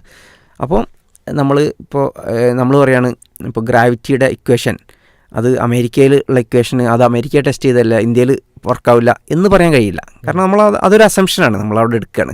ഇന്ത്യയിൽ ടെസ്റ്റ് ചെയ്തിട്ടില്ലെങ്കിലും അത്യാവശ്യത്തിന് അത് ടെസ്റ്റ് ചെയ്യപ്പെട്ടൊരു ഇക്വേഷൻ ആണെങ്കിൽ പിന്നെ നമ്മൾ അത് എടുക്കുകയാണ് ചെയ്യുക. ഇതിപ്പോൾ ഏത് കാര്യമായാലും ഇപ്പോൾ ഗ്രാവിറ്റി ഓക്കെ താരതമ്യേന എളുപ്പമായിരിക്കും നമുക്ക് കുറച്ചുകൂടി വർക്ക് ചെയ്യാൻ. ഇനിയിപ്പോൾ ഏതൊരു ഇക്വേഷൻ ആയി കഴിഞ്ഞാലും ഇപ്പോൾ വളരെ വളരെ പിന്നെ മൈക്രോ ലെവലിലും ഒക്കെ പോകുന്ന ഇപ്പോൾ ഈ റിലേറ്റിവിറ്റിയും അങ്ങനെയൊക്കെ വരുന്ന ക്വാണ്ടം മെക്കാനിക്സിൻ്റെ ഒക്കെ ഇക്വേഷനായി കഴിഞ്ഞാൽ പോലും അല്ലെങ്കിൽ വളരെ ബുദ്ധിമുട്ടുള്ള മെഷർ ചെയ്യാൻ ബുദ്ധിമുട്ടുള്ള ഏതെങ്കിലും ഒരു ഇക്വേഷനൊക്കെ ആയിക്കഴിഞ്ഞാൽ പോലും ഇതൊന്നും നമ്മൾ എല്ലായിടത്തും പോയി ടെസ്റ്റ് ചെയ്യേണ്ട കാര്യമില്ല. നമ്മൾ ഈ ഒരു അസംഷൻ എടുക്കുകയാണ് ചെയ്യുന്നത്, സ്പേഷ്യൽ റെഗുലാരിറ്റി എന്നുള്ളൊരു അസംഷൻ. അപ്പോൾ അവിടെ ഈ അസംഷൻ നമുക്ക് ടെസ്റ്റ് ചെയ്യാൻ കഴിയുമെന്ന് വെച്ച് കഴിഞ്ഞാൽ അതൊരിക്കലും ടെസ്റ്റ് ചെയ്യാൻ കഴിയില്ല. അത് നമ്മുടെ അസംഷനാണ്, ബേസിക് അസംഷനാണ്. അതേപോലെ ടെമ്പറൽ റെഗുലാരിറ്റി എന്ന് പറയും, ടൈമിനനുസരിച്ച് ഇക്വേഷൻ മാറൂല എന്ന്. അതായത് ഇപ്പോൾ ഒരാൾ പറയാണ് പിന്നെ ഓക്കെ ഗ്രാവിറ്റിയുടെ ഇക്വേഷൻ അതൊക്കെ കഴിഞ്ഞ കൊല്ലം വരെ ഉണ്ടേനു, പക്ഷെ ഇക്കൊല്ലം ടെസ്റ്റ് ചെയ്തില്ലല്ലോ, ഇപ്പോൾ 2025 ഇപ്പോൾ നമ്മൾ ടെസ്റ്റ് ചെയ്തില്ലല്ലോ, അതുകൊണ്ട് ഞാൻ കൊല്ലം വിശ്വസിക്കുന്നില്ല എന്ന് പറയുന്നതിൽ അർത്ഥമില്ല. കാരണം അത് ടൈം അനുസരിച്ച് മാറുന്നൊരു സാധനമല്ല. ഗിവൺ കണ്ടീഷൻസ് ഒക്കെ സെയിം ആണെങ്കിൽ എല്ലാ കണ്ടീഷൻസും സെയിം ആണ്, ടൈമിനനുസരിച്ച് മാറുന്നൊരു കണ്ടീഷൻ ഉണ്ടെങ്കിൽ ഓക്കെ നമുക്ക് മനസ്സിലാക്കാം അത് മാറും. പക്ഷേ ബാക്കി എല്ലാ കണ്ടീഷനും സെയിം ആണെങ്കിൽ പിന്നെ ടൈം മാറി എന്നുകൊണ്ട് മാത്രം അത് മാറൂല. അപ്പോൾ ആ ഒരു അസംഷൻ നമ്മൾ അവിടെ എടുക്കണം. അപ്പോൾ അങ്ങനെ കുറേ അസംഷൻസ്, ബേസിക് അസംഷൻസ് ഉണ്ട്. ഇത് നമുക്ക് ടെസ്റ്റ് ചെയ്ത് കണ്ടുപിടിക്കാൻ കഴിയൂല. പിന്നെ വേറെ വിഷയം എന്താ വെച്ച് കഴിഞ്ഞാൽ ഈ ടെസ്റ്റ് ചെയ്യണം എന്നുണ്ടെങ്കിൽ തന്നെയും അതിലും കുറേ അസംഷൻസ് വരും. ഇപ്പോൾ നമ്മൾ പിന്നെ തെർമോഡൈനാമിക്സിൻ്റെ അസംഷൻ, ഇപ്പോൾ നമ്മൾ ടെമ്പറേച്ചർ മെഷർ ചെയ്യുകയാണെങ്കിൽ അവിടെ തെർമോഡൈനാമിക്സിൻ്റെ ചില ബേസിക് അസംഷൻസ് എടുക്കാതെ അത് മെഷർ ചെയ്യാൻ നമുക്ക് കഴിയില്ല. അപ്പോൾ അങ്ങനെ കുറേ കാര്യങ്ങളതിൽ കടന്നു വരും. അപ്പോൾ ഇതൊക്കെ നമ്മൾ എന്താ ചെയ്യുക വെച്ച് കഴിഞ്ഞാൽ ഇത് നമ്മൾ ആ ഒരു ബേസിക് അസംഷൻസിനെ അങ്ങനെ എടുക്കുകയും പിന്നെ അതേപോലെ അതിൽ വർക്ക് ചെയ്ത ഒരുപാട്, അതായത് ആയിരക്കണക്കിന് എന്ന് പറഞ്ഞാൽ മനുഷ്യൻ്റെ ഇന്നത്തെ ഇതുവരെയുള്ള ചരിത്രം ഉണ്ടല്ലോ, അതിൻ്റെ ഒക്കെ ബാക്കി പത്രമാണ് നമുക്ക് ഇന്ന് കിട്ടുന്ന ഇന്നുള്ള നമ്മുടെ അറിവ് എന്ന് പറഞ്ഞു കഴിഞ്ഞാൽ പിന്നെ അതൊരു പെട്ടെന്നങ്ങ് പൊട്ടിമുളച്ച സാധനമല്ല. ഒരുപാട് ചരിത്രത്തിലൂടെ ഇങ്ങനെ മനുഷ്യന് ഒക്കെ തെറ്റുകൾ സംഭവിച്ചു, അത് തിരുത്തി മുന്നോട്ട് വന്നിട്ടാണ് നമുക്ക് ഇന്ന് കിട്ടുന്ന അറിവിൽ നമ്മൾ എത്തി നിൽക്കുന്നത്. ഇതൊറ്റയടിക്ക് നമ്മൾ ഉണ്ടാക്കിയതല്ല. ഇത് തുടക്കം തൊട്ട് ഒരാൾ ചെയ്യണമെന്ന് തീരുമാനിച്ചു കഴിഞ്ഞാൽ ഒരുപക്ഷെ അയാൾ ആദ്യം ചിലപ്പം പിന്നെ 10,000-2000 കൊല്ലം മുമ്പുള്ള അല്ലെങ്കിൽ ഏതെങ്കിലും പ്രാചീന മനുഷ്യൻ്റെ അറിവിൻ്റെ അവസ്ഥയിലായിരിക്കും അയാൾ ഉണ്ടാവുക. കാരണം ഓരോന്നും അയാൾക്ക് ടെസ്റ്റ് ചെയ്ത് കൊണ്ടുവരണം. ടെസ്റ്റ് ചെയ്ത് തെറ്റാന്ന് മനസ്സിലാക്കി അങ്ങനെ വരേണ്ടി വരും. അല്ല നമ്മളിപ്പോൾ പറഞ്ഞു വെച്ചാൽ അങ്ങനെ ഒരാൾ തീരുമാനിക്കുകയാണ് വലിയൊരുത്തൻ ഇതെല്ലാം ടെസ്റ്റ് ചെയ്തിട്ട്, അങ്ങനെയാണെങ്കിൽ പോലും ഈ പറഞ്ഞ പ്രശ്നമുണ്ട്. ഓരോന്നിനും ബേസിക് അസംഷൻസ് ഉണ്ട്. അസംഷൻസ് ഇയാൾ വിശ്വസിച്ചിരിക്കണം, അല്ലെങ്കിൽ അസംഷൻ വിശ്വസിച്ചില്ലെങ്കിൽ പിന്നെ അയാൾക്ക് ഒന്നും ചെയ്യാൻ കഴിയില്ല. കാരണം പിന്നെ അയാൾ ദുനിയാവിൽ ഓരോ മൂലയിലും പോയി ഇതൊക്കെ ടെസ്റ്റ് ചെയ്യേണ്ടി വരും. എന്നെങ്കിലും അയാൾക്ക് ഒരു സയൻസിൻ്റെ നിയമമാണെന്ന് പറയാൻ കഴിയുള്ളൂ. ഓരോ മൂലയിലും ടെസ്റ്റ് ചെയ്താൽ പോരാ, ഓരോ സെക്കൻഡിലും ടെസ്റ്റ് ചെയ്യും വേണം. അതെ ഇത് ഒരിക്കലും പോസിബിൾ അല്ല ഈ പറയുന്ന ഒരു ഐഡിയൽ ആയിട്ടുള്ള. അതെ. അപ്പോൾ ഈ ടെമ്പറൽ റെഗുലാരിറ്റി, സ്പേഷ്യൽ റെഗുലാരിറ്റി ഇത് രണ്ടും അംഗീകരിച്ചിട്ടില്ലെങ്കിൽ ഓരോ ശാസ്ത്രീയ നിയമങ്ങളും ഓരോ സെക്കൻഡിലും ടെസ്റ്റ് ചെയ്യണം, പ്രപഞ്ചത്തിൻ്റെ ഓരോ മൂലയിലും പരീക്ഷിക്കാൻ വേണ്ടി വരും. അങ്ങനെ അതൊന്നും പോസിബിൾ അല്ല എന്ന് മാത്രമല്ല അത് റേഷണൽ അല്ല, അതൊരു ബുദ്ധിപരമല്ല, അതൊരു ഒരു ഒരു ഒരു എന്താ പറയുക, ഒരു സംസാരം മാത്രമാണ്, ഒരു വായ്ത്താരി മാത്രമാണ്. അങ്ങനെയല്ല സയൻസ് വർക്ക് ചെയ്യുന്നത്, അങ്ങനെയല്ല മനുഷ്യ രാശി, അങ്ങനെയല്ല നമ്മുടെ ഒരു വിജ്ഞാനത്തിൻ്റെ അന്വേഷണം മുന്നോട്ട് പോകുന്ന അങ്ങനെയല്ല. സയൻസ് തന്നെ മുന്നോട്ട് പോകില്ലല്ലോ, എല്ലാം ആദ്യം മുതൽ തുടങ്ങി കഴിഞ്ഞാൽ എങ്ങനെയാണ് നമ്മൾ ഈ പറയുന്ന ഒരു ഇതിലേക്ക് വരിക എന്നുള്ളതാണ്. ഓക്കെ, അപ്പോൾ അതാണ് ഒരു വശത്തുള്ളത്. രണ്ടാമത് ഇപ്പം പറഞ്ഞ പോലെ പിന്നെ മൊറാലിറ്റിയിലേക്ക് കടക്കുകയാണെങ്കിൽ ഇപ്പോൾ നമ്മളവരെ ഇമ്മോറലാണ്. മൊറാലിറ്റി ആയിട്ട് ബന്ധപ്പെട്ട് അതിലൊരു സംഗതി എന്ന് വെച്ചാൽ അത്തീസത്തിനെ കുറിച്ച് ആണ് നമ്മൾ സംസാരിച്ചത്. അപ്പോൾ അത്തീസം ഒരു റാഷണലായിട്ടൊരു സംഗതിയല്ല. അത്തീസം തെളിയിക്കാൻ കഴിയില്ല, പടച്ചോനില്ല എന്നുള്ള വാദം തെളിയിക്കാൻ കഴിയില്ല.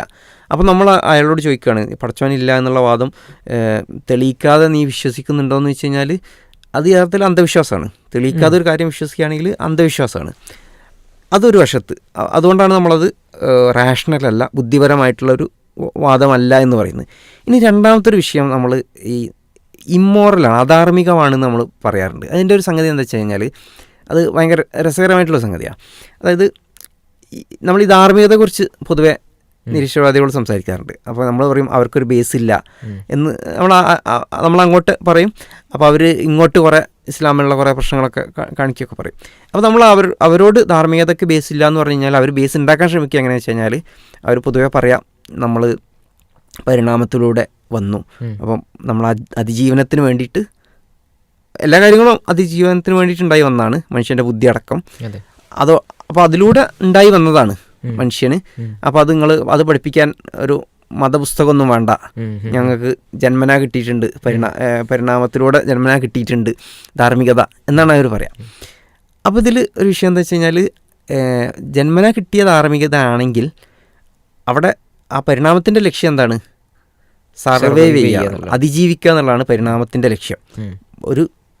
ഒരു ജീവിവർഗം അതിജീവിക്കുക, അതായത് ആ ജീവിവർഗം ഇങ്ങനെ നിലനിൽക്കണം, അത് നശിച്ചു പോകരുത്, അതാണ് പരിണാമത്തിൻ്റെ ലക്ഷ്യം. അപ്പോൾ അതിന് സഹായിക്കുന്ന കാര്യങ്ങൾ പിന്നെ ആ ജീവിയിലുള്ള ചില ഗുണങ്ങളുണ്ടാവും. അപ്പോൾ അതിന് സഹായിക്കുന്ന ഗുണങ്ങളാണെങ്കിൽ ആ ഗുണങ്ങൾ നിലനിർത്തുകയും ചെയ്യും. അതിന് സഹായിക്കാത്ത ഗുണങ്ങളാണെങ്കിൽ, അതിജീവനത്തിന് സഹായിക്കാത്ത ഗുണങ്ങളാണെങ്കിൽ അത് പതിയെ ഇല്ലാണ്ടായി പോകും. കാരണം ആ ഗുണങ്ങളുള്ള ജീവികളുടെ ഭാഗം അവരിങ്ങനെ നശിച്ചു പോകും, എക്സ്റ്റിങ്ക്റ്റ് ആയി പോകും. അപ്പോൾ ഉദാഹരണത്തിന് ഇപ്പോൾ ജിറാഫിൻ്റെ എക്സാമ്പിൾ. അപ്പോൾ ജിറാഫിന് നീണ്ട കഴുത്തുള്ള ജിറാഫാണ് അതിജീവനത്തെ സഹായിക്കുന്നതെങ്കിൽ കഴുത്ത് നീണ്ട ജിറാഫുകൾ അവർ അതിജീവിക്കും.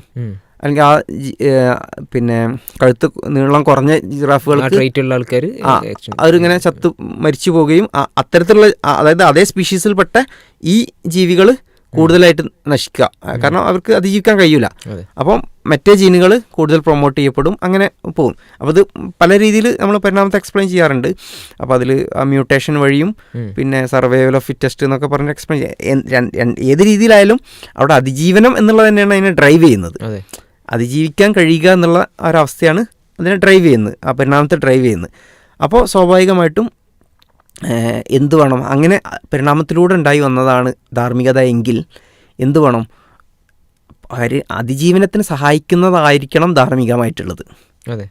കാരണം അതിജീവനത്തിന് സഹായിക്കാത്ത സംഗതിയാണെങ്കിൽ അത് സ്വാഭാവികമായിട്ടും ഇപ്പോൾ ഉദാഹരണത്തിന് ഇപ്പോൾ ഈ നമ്മൾ പറഞ്ഞല്ലോ, പിന്നെ അതിജീവനത്തെ സഹായിക്കുന്ന ഗുണങ്ങളുള്ള ജീവികൾ അത് കൂടുതൽ പിന്നെ എന്താ പറയുക കൂടുതൽ ഉണ്ടാവുകയും അല്ലെങ്കിൽ അതിന് കുട്ടികൾ കൂടുതൽ ഉണ്ടാവുകയും മറ്റേ ജീവികൾ കുട്ടികൾ ഉണ്ടാവാതിരിക്കുകയും അല്ലെങ്കിൽ അത് മരിച്ചു പോവുകയോ ഒക്കെ ചെയ്തിട്ട് ആ ഭാഗം വംശനാശം സംഭവിക്കുകയും അത്തരത്തിലുള്ള ജീനുകൾ ഇല്ലാണ്ടാവുകയാണ് ചെയ്യുക. അപ്പം നമ്മുടെ ധാർമ്മികത അതേപോലെ ഉണ്ടായി വന്നാണെങ്കിൽ എന്ത് സംഭവിക്കണം?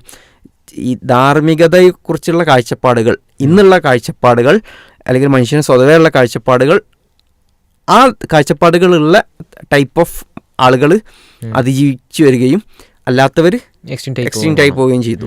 അപ്പോൾ ആ രീതിയിലാണ് നമുക്ക് എക്സ്പ്ലെയിൻ ചെയ്യാൻ കഴിയുക. അപ്പോൾ അങ്ങനെ വരുമ്പോൾ എന്ത് വേണം? നന്മ എന്ന് പറഞ്ഞു കഴിഞ്ഞാൽ അതിജീവനത്തിനെ സഹായിക്കുന്ന കാര്യങ്ങളായിരിക്കണം നന്മ. കാരണം അതാണല്ലോ അതിനെ ഡ്രൈവ് ചെയ്യുന്നത്. പിന്നെ അല്ലെങ്കിൽ ആ ഒരു ഇന്ന കാര്യമാണ് നന്മ എന്നുള്ള ബോധ്യമുള്ള മനുഷ്യർ ആ അതിജീവനത്തെ സഹായിക്കുന്ന ബോധ്യമായിരിക്കണം അത്. അപ്പോൾ ആ രീതിയിലായിരിക്കണം അതിനെ എക്സ്പ്ലെയിൻ ചെയ്യേണ്ടത്. അപ്പോൾ അങ്ങനെ വരുമ്പോൾ അതിജീവനത്തിന് സഹായിക്കാത്ത കാര്യങ്ങൾ എന്താവണം? തിന്മ എന്നുള്ള ഒരു പോയിന്റിലേക്ക് നമ്മൾ എത്തും. അപ്പോൾ ഇതിലൊരു രസം എന്താണെന്ന് വെച്ച് കഴിഞ്ഞാൽ, നമ്മൾ ഈ എത്തീസ്റ്റുകളെ നോക്കിക്കഴിഞ്ഞാൽ, എത്തീസ്റ്റുകൾ മനുഷ്യനെ ഒരു സ്പീഷീസാക്കി എടുത്തു കഴിഞ്ഞാൽ എത്തീസ്റ്റുകൾ കൂടുതലുള്ള മനുഷ്യരാശിയാണോ എത്തീസ്റ്റുകൾ കുറവുള്ള മനുഷ്യരാശിയാണോ അതിജീവിക്കുക എന്ന് ചോദിച്ചു കഴിഞ്ഞാൽ ഉത്തരം വളരെ ക്ലിയറാണ്. പിന്നെ എത്തീസ്റ്റുകൾ കുറവുള്ള മനുഷ്യരാശിയാണ് അതിജീവിക്കുക. കാരണം ഒന്നാമത് അതിജീവിക്കുക എന്ന് പറഞ്ഞു കഴിഞ്ഞാൽ കൂടുതൽ റിപ്രൊഡക്ഷൻ നടക്കണം, പ്രത്യുൽപാദനം കൂടുതലായിട്ട് നടക്കണം. അപ്പോൾ പ്രത്യുൽപാദനത്തിന് നമ്മൾ റേറ്റ് എടുത്ത് നോക്കി കഴിഞ്ഞാൽ എത്തീസ്റ്റുകളാണ് കുറവ്. അപ്പോൾ സ്വാഭാവികമായിട്ടും അതിജീവിക്കൂല, അല്ലെങ്കിൽ പിന്നെ മതവിശ്വാസികളായിരിക്കും കൂടുതൽ അതിജീവിക്കുക. ഇന്നുള്ള നിലവിൽ നോക്കി കഴിഞ്ഞാൽ കേട്ടോ, ഇന്നുള്ള നിലക്ക് നോക്കി കഴിഞ്ഞാൽ. പിന്നെ മുമ്പത്തെ നമുക്ക് വേറെ പറയാം.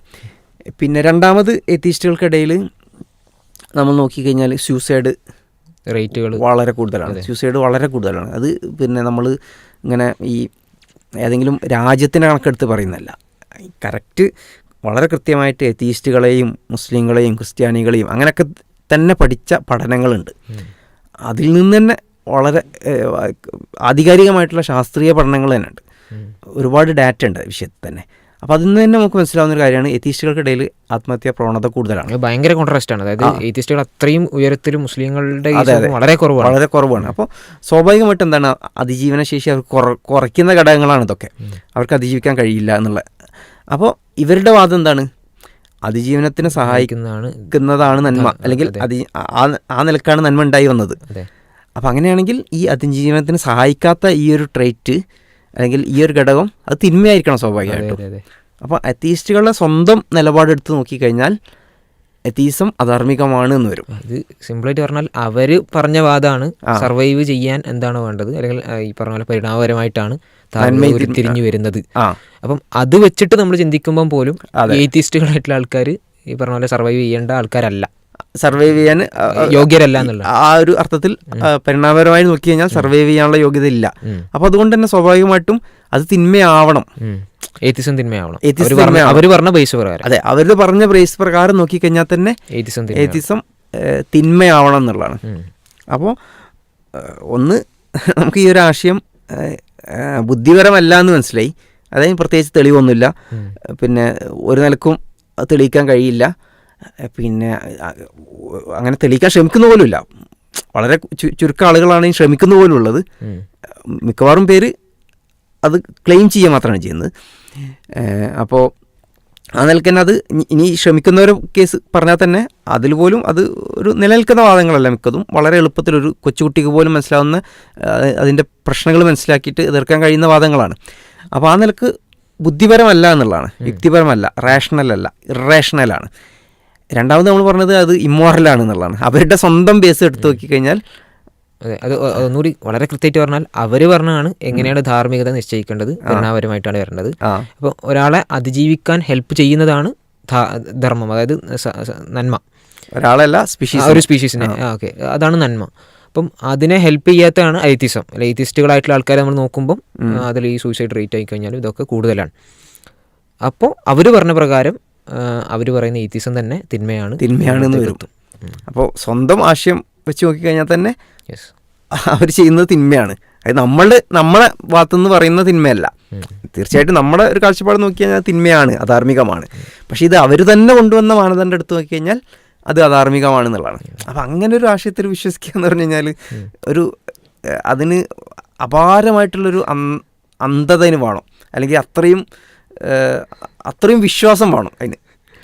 ഞാൻ ജസ്റ്റ് ഇത് കേൾക്കുന്ന ആൾക്കാരോട് ചോദിക്കുകയാണെ, അതായത് ഇപ്പോൾ ഇതൊക്കെ അറിഞ്ഞിട്ടാണോ നിങ്ങൾ എയ്ത്തിസ്റ്റായിട്ടുള്ള ആൾക്കാർ ഇത് കേൾക്കുന്നുണ്ടെങ്കിൽ ജസ്റ്റ് ഒന്ന് ചോദിക്കുകയാണ്, ഇത് ഇങ്ങനെയൊക്കെ അറിഞ്ഞിട്ടാണോ നിങ്ങൾ എയ്ത്തിസ്റ്റായിട്ട് മാറിയത്, അതല്ല നമ്മൾ ഇവിടെ പറഞ്ഞു തുടങ്ങിയെടുത്ത് ഏതോ ഒരു വികാരത്തിൻ്റെ പുറത്ത് ഒരു എയ്ത്തിസ്റ്റായിട്ട് മാറിയതാണോ?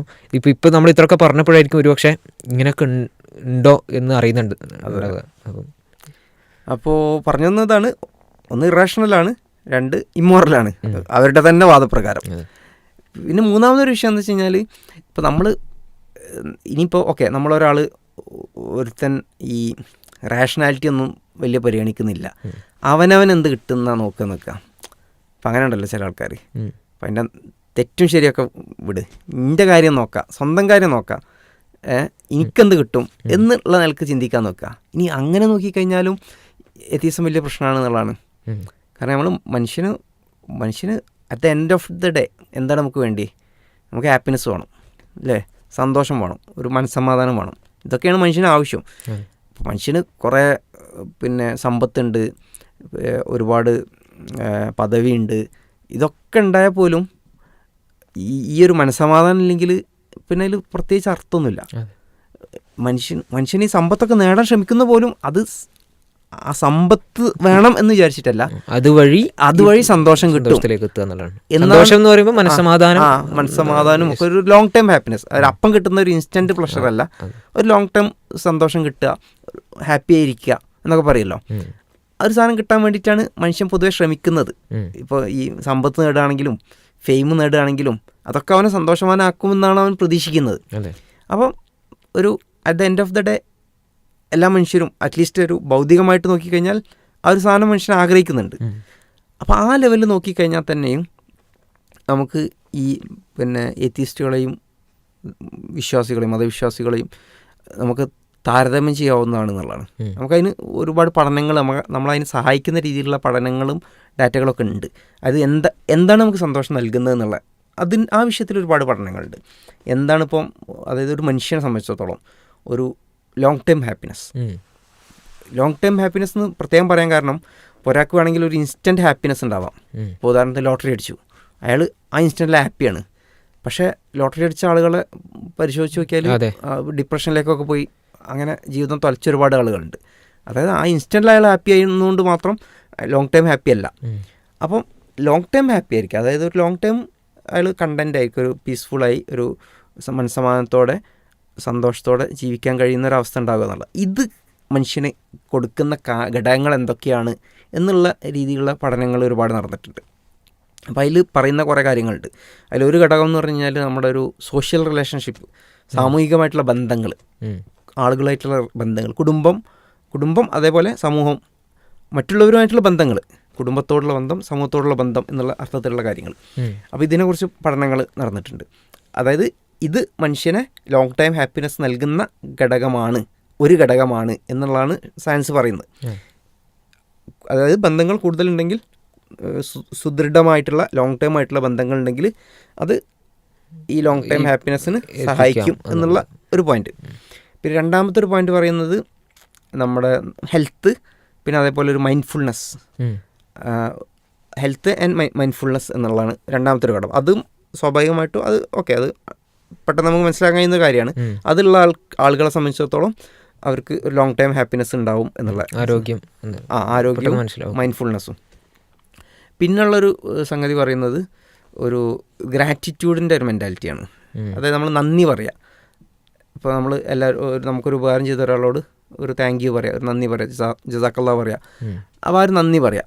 ഈ ഒരു നന്ദി പറയുന്ന ഒരു ആറ്റിറ്റ്യൂഡ് പിന്നെ അത് കൂടുതലുള്ള ആളുകൾക്ക് ലോങ് ടേം ഹാപ്പിനെസ് അതിനുള്ള സാധ്യത കൂടും എന്നുള്ളതാണ്. പിന്നെ അതേപോലെ ഒപ്റ്റിമിസം, ശുഭപ്രതീക്ഷ. പിന്നെ ഒരു എന്ത് കാര്യത്തിലും ഒരു ഒപ്റ്റിമിസം, ഒരു ശുഭപ്രതീക്ഷ വെച്ച് പുലർത്തുന്ന ആളുകൾക്ക് ലോങ് ടൈം ഹാപ്പിനെസ് കൂടും എന്നുള്ള അതും ഈ ലോങ് ടൈം ഹാപ്പിനെസ്സിനെ സഹായിക്കുന്ന ഒരു ഘടകമാണ് എന്ന് സയൻസ് നമുക്ക് പറഞ്ഞു തരുന്നുണ്ട്.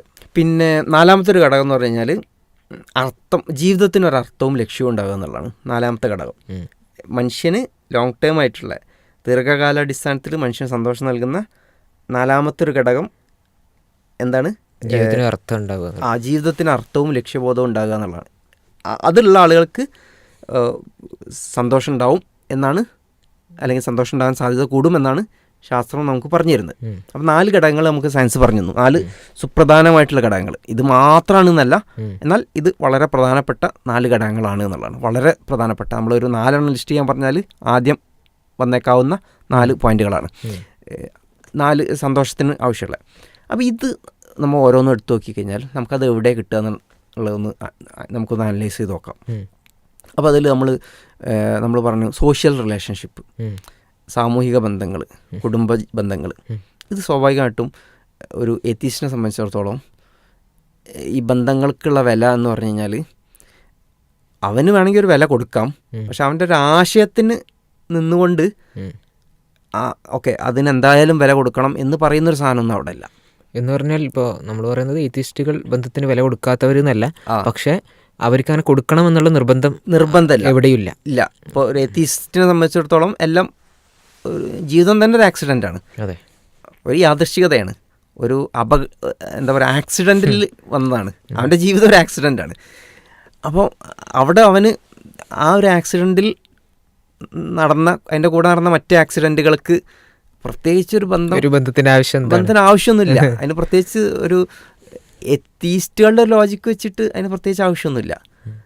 അങ്ങനെ വേണം എന്ന് പറയാൻ പ്രത്യേകിച്ച് സാധനമൊന്നുമില്ല. പിന്നെ മാത്രമല്ല, ഇതൊരു വശം.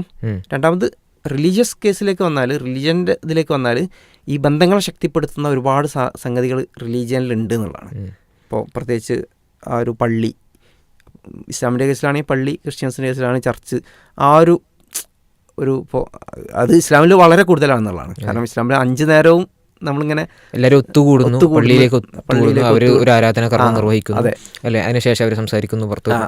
ഇത് മാത്രമല്ല, ഈവൻ ഇപ്പം കുടുംബ ബന്ധങ്ങളെ കുറിച്ചൊക്കെ ഇസ്ലാം പറഞ്ഞ രീതി ഒക്കെ, കുടുംബ ബന്ധങ്ങൾ മുറിക്കുന്നതിനെ കുറിച്ചൊക്കെ അത്രയും കഠിനമായിട്ടാണ് പറഞ്ഞത്, കുടുംബബന്ധം മുറിക്കാൻ പാടില്ല എന്നൊക്കെ. അപ്പോൾ സ്വാഭാവികമായിട്ടും ആ ഒരു കുടുംബ ബന്ധങ്ങൾ ശക്തി ആയിരിക്കും മതവിശ്വാസികളെ സംബന്ധിച്ചിടത്തോളം.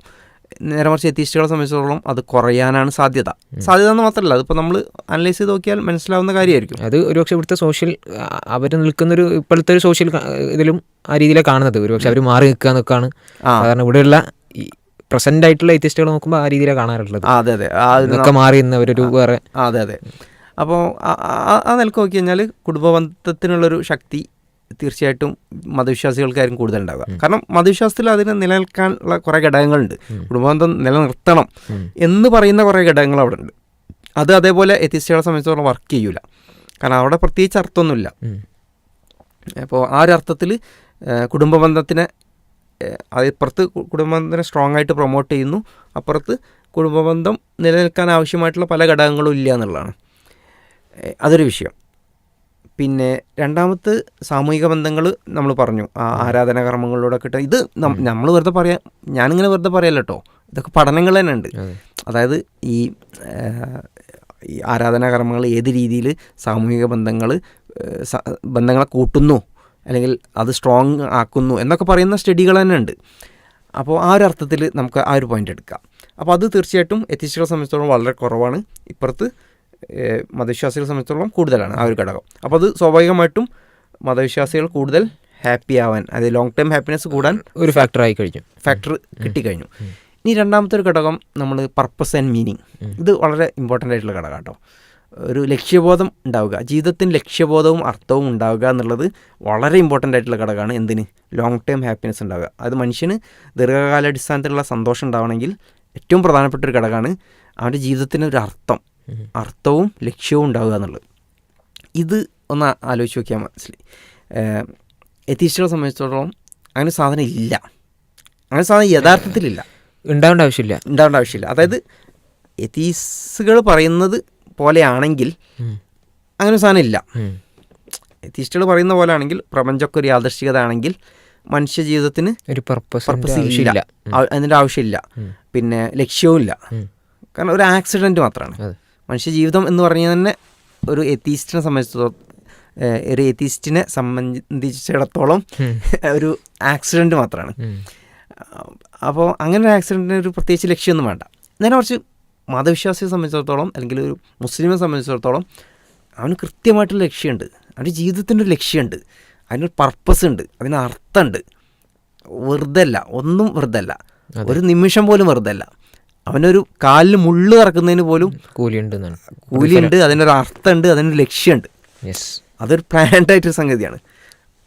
ആ മുള്ള് എനിക്കിപ്പം ഈ നിമിഷം എൻ്റെ കാലിൽ മുള്ള് തറച്ചു എന്നതിൽ പോലും ഞാൻ അറിഞ്ഞാലും അറിഞ്ഞില്ലെങ്കിൽ പോലും അതിനൊരു ലക്ഷ്യമുണ്ട്, അതിനൊരു പർപ്പസ് ഉണ്ട്. ഇറ്റ് സെർവ് സംതിങ് അല്ലേ? അപ്പോൾ അത്രയും ലക്ഷ്യമുണ്ട് മനുഷ്യ ജീവിതത്തിന്. അത് പിന്നെ യഥാർത്ഥമല്ലാത്ത ലക്ഷ്യമല്ല, റിയൽ ആയിട്ടുള്ള ലക്ഷ്യമാണ്. ഇപ്പോൾ എത്തിസ്റ്റുകൾ പലരും പറയും എൻ്റെ ലക്ഷ്യം ഞാൻ തന്നെയാണ് നിർണ്ണയിക്കുക എന്ന്. ഞാൻ തന്നെയാണ് നിർണ്ണയിക്കുക എന്ന് പറഞ്ഞു കഴിഞ്ഞാൽ തന്നെ അതിൻ്റെ അർത്ഥം എന്താണെന്ന് വെച്ച് കഴിഞ്ഞാൽ ഇറ്റ്സ് നോട്ട് റിയൽ. ഞാൻ കൽപ്പിച്ച് നൽകുന്ന ലക്ഷ്യമാണല്ലോ. ഒരു സംഗതിയുടെ ലക്ഷ്യം എന്ന് പറഞ്ഞു കഴിഞ്ഞാൽ അത് ഇപ്പോൾ ഉദാഹരണത്തിന് നമ്മളൊരു ഫോൺ ഉണ്ടാക്കുകയാണ്. അപ്പോൾ ആ ഫോൺ നിർമ്മിക്കുമ്പോൾ തന്നെ ആ ഫോണിനൊരു ലക്ഷ്യമുണ്ട് അല്ലേ? ആ ലക്ഷ്യത്തിലൂടെയാണ് നിർമ്മിക്കുന്നത്, അതാണ് അതിൻ്റെ ശരിക്കുള്ള ലക്ഷ്യം. പിന്നെ ആ ഫോൺ നമ്മൾ ഉപയോഗിക്കുമ്പം നമ്മൾ അതിനൊരു ലക്ഷ്യം സെറ്റ് ചെയ്ത് കഴിഞ്ഞാൽ ആ ലക്ഷ്യം എന്ന് പറഞ്ഞാൽ അത് മാറാവുന്ന ലക്ഷ്യമാണ്, അതതിൻ്റെ റിയൽ ആയിട്ടുള്ള ലക്ഷ്യമല്ല. അപ്പോൾ ഞാൻ ഫോൺ വിളിക്കുന്നു, ഞാനൊരു ഫോൺ വാങ്ങി, അത് ഞാൻ പിന്നെ എൻ്റെ ഓഫീസ് ആവശ്യങ്ങൾക്ക് മാത്രമേ ഉപയോഗിക്കുകയുള്ളൂ എന്ന് പറഞ്ഞു, അതിൻ്റെ ഒരു ലക്ഷ്യമാണ് എന്ന് പറയാം. പക്ഷെ അത് എനിക്കത് എപ്പോഴും മാറ്റാം, അതെൻ്റെ ഒരു റിയൽ ലക്ഷ്യമല്ല, അത് ഞാൻ കൊടുത്തൊരു ലക്ഷ്യം മാത്രമാണ്. അതെനിക്കെപ്പോഴും മാറ്റാം. ഞാൻ കുറച്ച് കഴിഞ്ഞാൽ സിം മാറ്റിയിട്ട് എൻ്റെ പേഴ്സണൽ സിമ്മിന് ഇട്ടിട്ട് അങ്ങനെ ഉപയോഗിക്കാം, എനിക്ക് മാറ്റാവുന്നേ ഉള്ളൂ. എന്നാൽ ഫോൺ എന്നുള്ളത് അതിൻ്റെ പർപ്പസ് എന്താണ്? ഫോൺ വിളിക്കുക എന്നുള്ള പർപ്പസ്, അതതിൻ്റെ ഒരു റിയൽ ലക്ഷ്യമാണ്. അതെപ്പോഴും മാറുന്നില്ല, അത് മാറുന്നില്ല. ഓഫീസ് ആവശ്യത്തിന് യൂസ് ചെയ്യുകയാണെങ്കിലും ഇനി അത് മാറ്റി നമ്മൾ ഇപ്പോൾ പറഞ്ഞ പോലെ പേഴ്സണലി യൂസ് ചെയ്യുകയാണെങ്കിലും അതെ ഫോൺ വിളിക്കുക ചെയ്യപ്പെടുന്നത്. അതെ, ഇനിയിപ്പോൾ അത് ഞാൻ ആ ഫോൺ വിളിക്കുന്നില്ല എന്ന് വെക്കുക, എന്നാൽ പോലും ആ ഫോണിൻ്റെ പർപ്പസ് വിളിക്കപ്പെടുക എന്നുള്ളതാണ് ആ ഫോണിൻ്റെ പർപ്പസ്, യഥാർത്ഥ പർപ്പസ് അതവിടെ ഉണ്ട്. അപ്പോൾ ഈ ഒരു അർത്ഥത്തിൽ റിയൽ പർപ്പസ് ആണ് റിലീജിയൻ തരുന്നത്. മതം അല്ലെങ്കിൽ ഇസ്ലാം നമുക്ക് നൽകുന്ന പർപ്പസ് എന്ന് പറഞ്ഞാൽ റിയൽ ആയിട്ടുള്ള പർപ്പസാണ്. അല്ലെങ്കിൽ ഒരു മുസ്ലിമിനെ സംബന്ധിച്ചിടത്തോളം അത് റിയൽ ആയിട്ടുള്ള പർപ്പസാണ്. അവൻ കൽപ്പിച്ചു കൊടുക്കുന്ന അവൻ ഇമാജിൻ ചെയ്യുന്ന ഒരർത്ഥമല്ല. നേരെ മറിച്ച് എത്തീസിനെ സംബന്ധിച്ചിടത്തോളം അവനറിയാം ഒരു പർപ്പസ് ഇല്ല, അവനൊരു ആക്സിഡൻ്റ് ആണ്, അവൻ്റെ ജീവിതം ഒരു ആക്സിഡൻ്റ് ആണെന്ന് അവനറിയാം. അതറിഞ്ഞുകൊണ്ട് പർപ്പസ് ഉണ്ടാക്കാൻ ശ്രമിക്കുകയാണ്. അപ്പോൾ അവന് തന്നെ അറിയാം ഇറ്റ്സ് നോട്ട് റിയൽ. അതുകൊണ്ട് തന്നെ അങ്ങനെ റിയൽ അല്ല, ഫേക്കാണ്, ഫേക്ക് ഐഡിയ ആണ് എന്ന് അവന് തന്നെ അറിയുന്നൊരു സംഗതി ആയതുകൊണ്ട് അതിന് പ്രത്യേകിച്ച് നിലനിൽപ്പൊന്നുമില്ല. അവൻ അതിനെത്രത്തോളം കാര്യമായിട്ട് എടുക്കുന്നുള്ളതോ അതിലൊരു വിഷയമാണ്. അതെ, അത് അവനുണ്ടാക്കിയെടുത്തൊരു ലക്ഷ്യമാണ്. അതെ, അവനുണ്ടാക്കിയെടുത്ത സാധനമാണ്. അപ്പോൾ അത് എപ്പോഴും മാറാവുന്നതാണ്. ഇനിയിപ്പോൾ അത് ലക്ഷ്യം എപ്പോഴും തോന്നാം, എപ്പോഴും ഓക്കെ ഇതന്നെയായിരുന്നു എൻ്റെ ലക്ഷ്യം, ഞാൻ ഇനി മാറ്റണോ, ആ തോന്നൽ വന്നു കഴിഞ്ഞാൽ തന്നെ അത് ലക്ഷ്യമല്ല എന്ന് വന്നല്ലോ, റിയൽ അല്ല. അപ്പോൾ പറഞ്ഞു എന്താണെന്ന് വെച്ച് കഴിഞ്ഞാൽ ലക്ഷ്യബോധം ഉണ്ടാവുക എന്നുള്ളത് ഹാപ്പിനെസ്, ലോങ് ടേം ഹാപ്പിനെസിൻ്റെ ഒരു ഘടകമാണ്. അത് മുസ്ലിമിനെ സംബന്ധിച്ചിടത്തോളം ഓൾറെഡി അതുണ്ട്, റിയൽ ആയിട്ടുള്ള സാധനമുണ്ട്. എത്തീസിനെ സംബന്ധിച്ചിടത്തോളം അങ്ങനെ ഒന്നുമില്ല.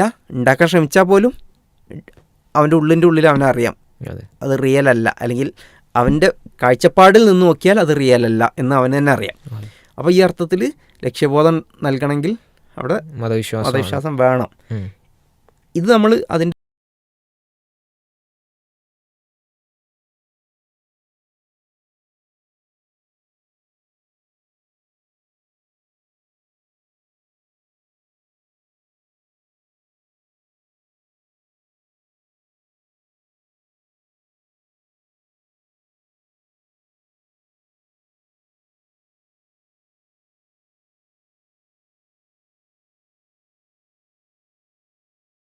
അല്ലെങ്കിൽ റിലീജിയസ് ആയിട്ടുള്ള ആളുകൾ, മതവിശ്വാസികൾ ലക്ഷ്യബോധമുള്ളവരാവാനാണ് സാധ്യത കൂടുതൽ. എത്തീസ്റ്റുകൾക്ക് അത് അങ്ങനെ ആവാൻ സാധ്യത വളരെ കുറവാണ് എന്നുള്ള രീതിയിലാണ് പഠനങ്ങൾ പറയുന്നത്. അതായത് നമ്മൾ അതിൻ്റെ ഒരു ആശയപരമായിട്ടുള്ള കാര്യങ്ങൾ പറഞ്ഞു, അതോടൊപ്പം അതിൻ്റെ ഡാറ്റ തന്നെ സയൻസ് ഇവർക്കെതിരാണ് എന്നുള്ളതാണ്.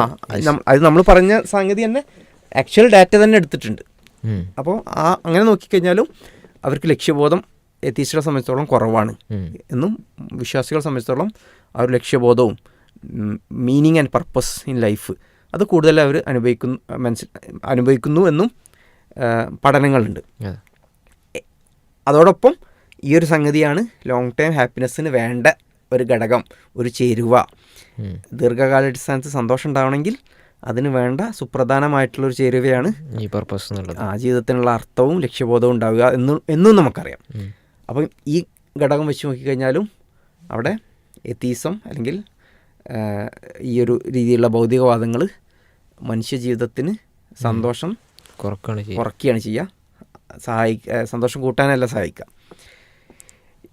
ഇപ്പോൾ നമ്മൾ പറഞ്ഞ എന്തൊക്കെയായിരുന്നു പറഞ്ഞത്? ഒന്നാമത് നമ്മൾ പറഞ്ഞിരുന്നത് ഈ പിന്നെ ഇതൊന്ന് ലക്ഷ്യം, സാമൂഹികബോധം പറഞ്ഞു, കുടുംബബന്ധവും കാര്യങ്ങളൊക്കെ പറഞ്ഞു. രണ്ടാമത് നമ്മൾ ഈ ഒരു ലക്ഷ്യം, പർപ്പസ് ഓഫ് ലൈഫ്, മീനിങ് എന്നുള്ള വിഷയം പറഞ്ഞു. പിന്നെ മൂന്നാമതൊരു സംഗതി പറഞ്ഞാൽ ഗ്രാറ്റിറ്റ്യൂഡ് എന്ന് പറയും. അത് നന്ദി പറയുക, കൃതജ്ഞത. ഈ കൃതജ്ഞത നിറഞ്ഞ അതേപോലെ ശുഭപ്രതീക്ഷയുള്ള മനോഭാവം, ഇത് സന്തോഷത്തിന് ദീർഘകാല അടിസ്ഥാനത്തിലുള്ള ഒരു സന്തോഷം മനുഷ്യന് നൽകുന്ന അതിൽ ഒരു ഘടകമാണ് എന്ന് സയൻസ് നമുക്ക് പറഞ്ഞു തരുന്നുണ്ട്. ഇനി ഇത് എവിടെയാണ് കിട്ടുക എന്ന് ആലോചിച്ച് നോക്കാം. ഒരു മുസ്ലിമിനെ സംബന്ധിച്ചിടത്തോളം അല്ലെങ്കിൽ മതവിശ്വാസിയെ സംബന്ധിച്ചിടത്തോളം, ജനറലായിട്ടും പറയാം, മുസ്ലിമിനെ സംബന്ധിച്ചിടത്തോളം വളരെ കൂടുതലായിട്ടും പിന്നെ കൃത്യമായിട്ട് തന്നെയും സ്പെസിഫിക് ആയിട്ട് തന്നെയും നമുക്ക് പറയാം. അവൻ്റെ ജീവിതത്തിൻ്റെ ഓരോ നിമിഷവും അവന് പടച്ചവന് നന്ദി പറയാനുള്ളതാണ്. അതെ, ഒന്നാമത് 5 നേരം അവന് നിസ്കരിക്കുന്നുണ്ട്, അതിലൂടെ അവന് നന്ദി പറയുന്നുണ്ട്.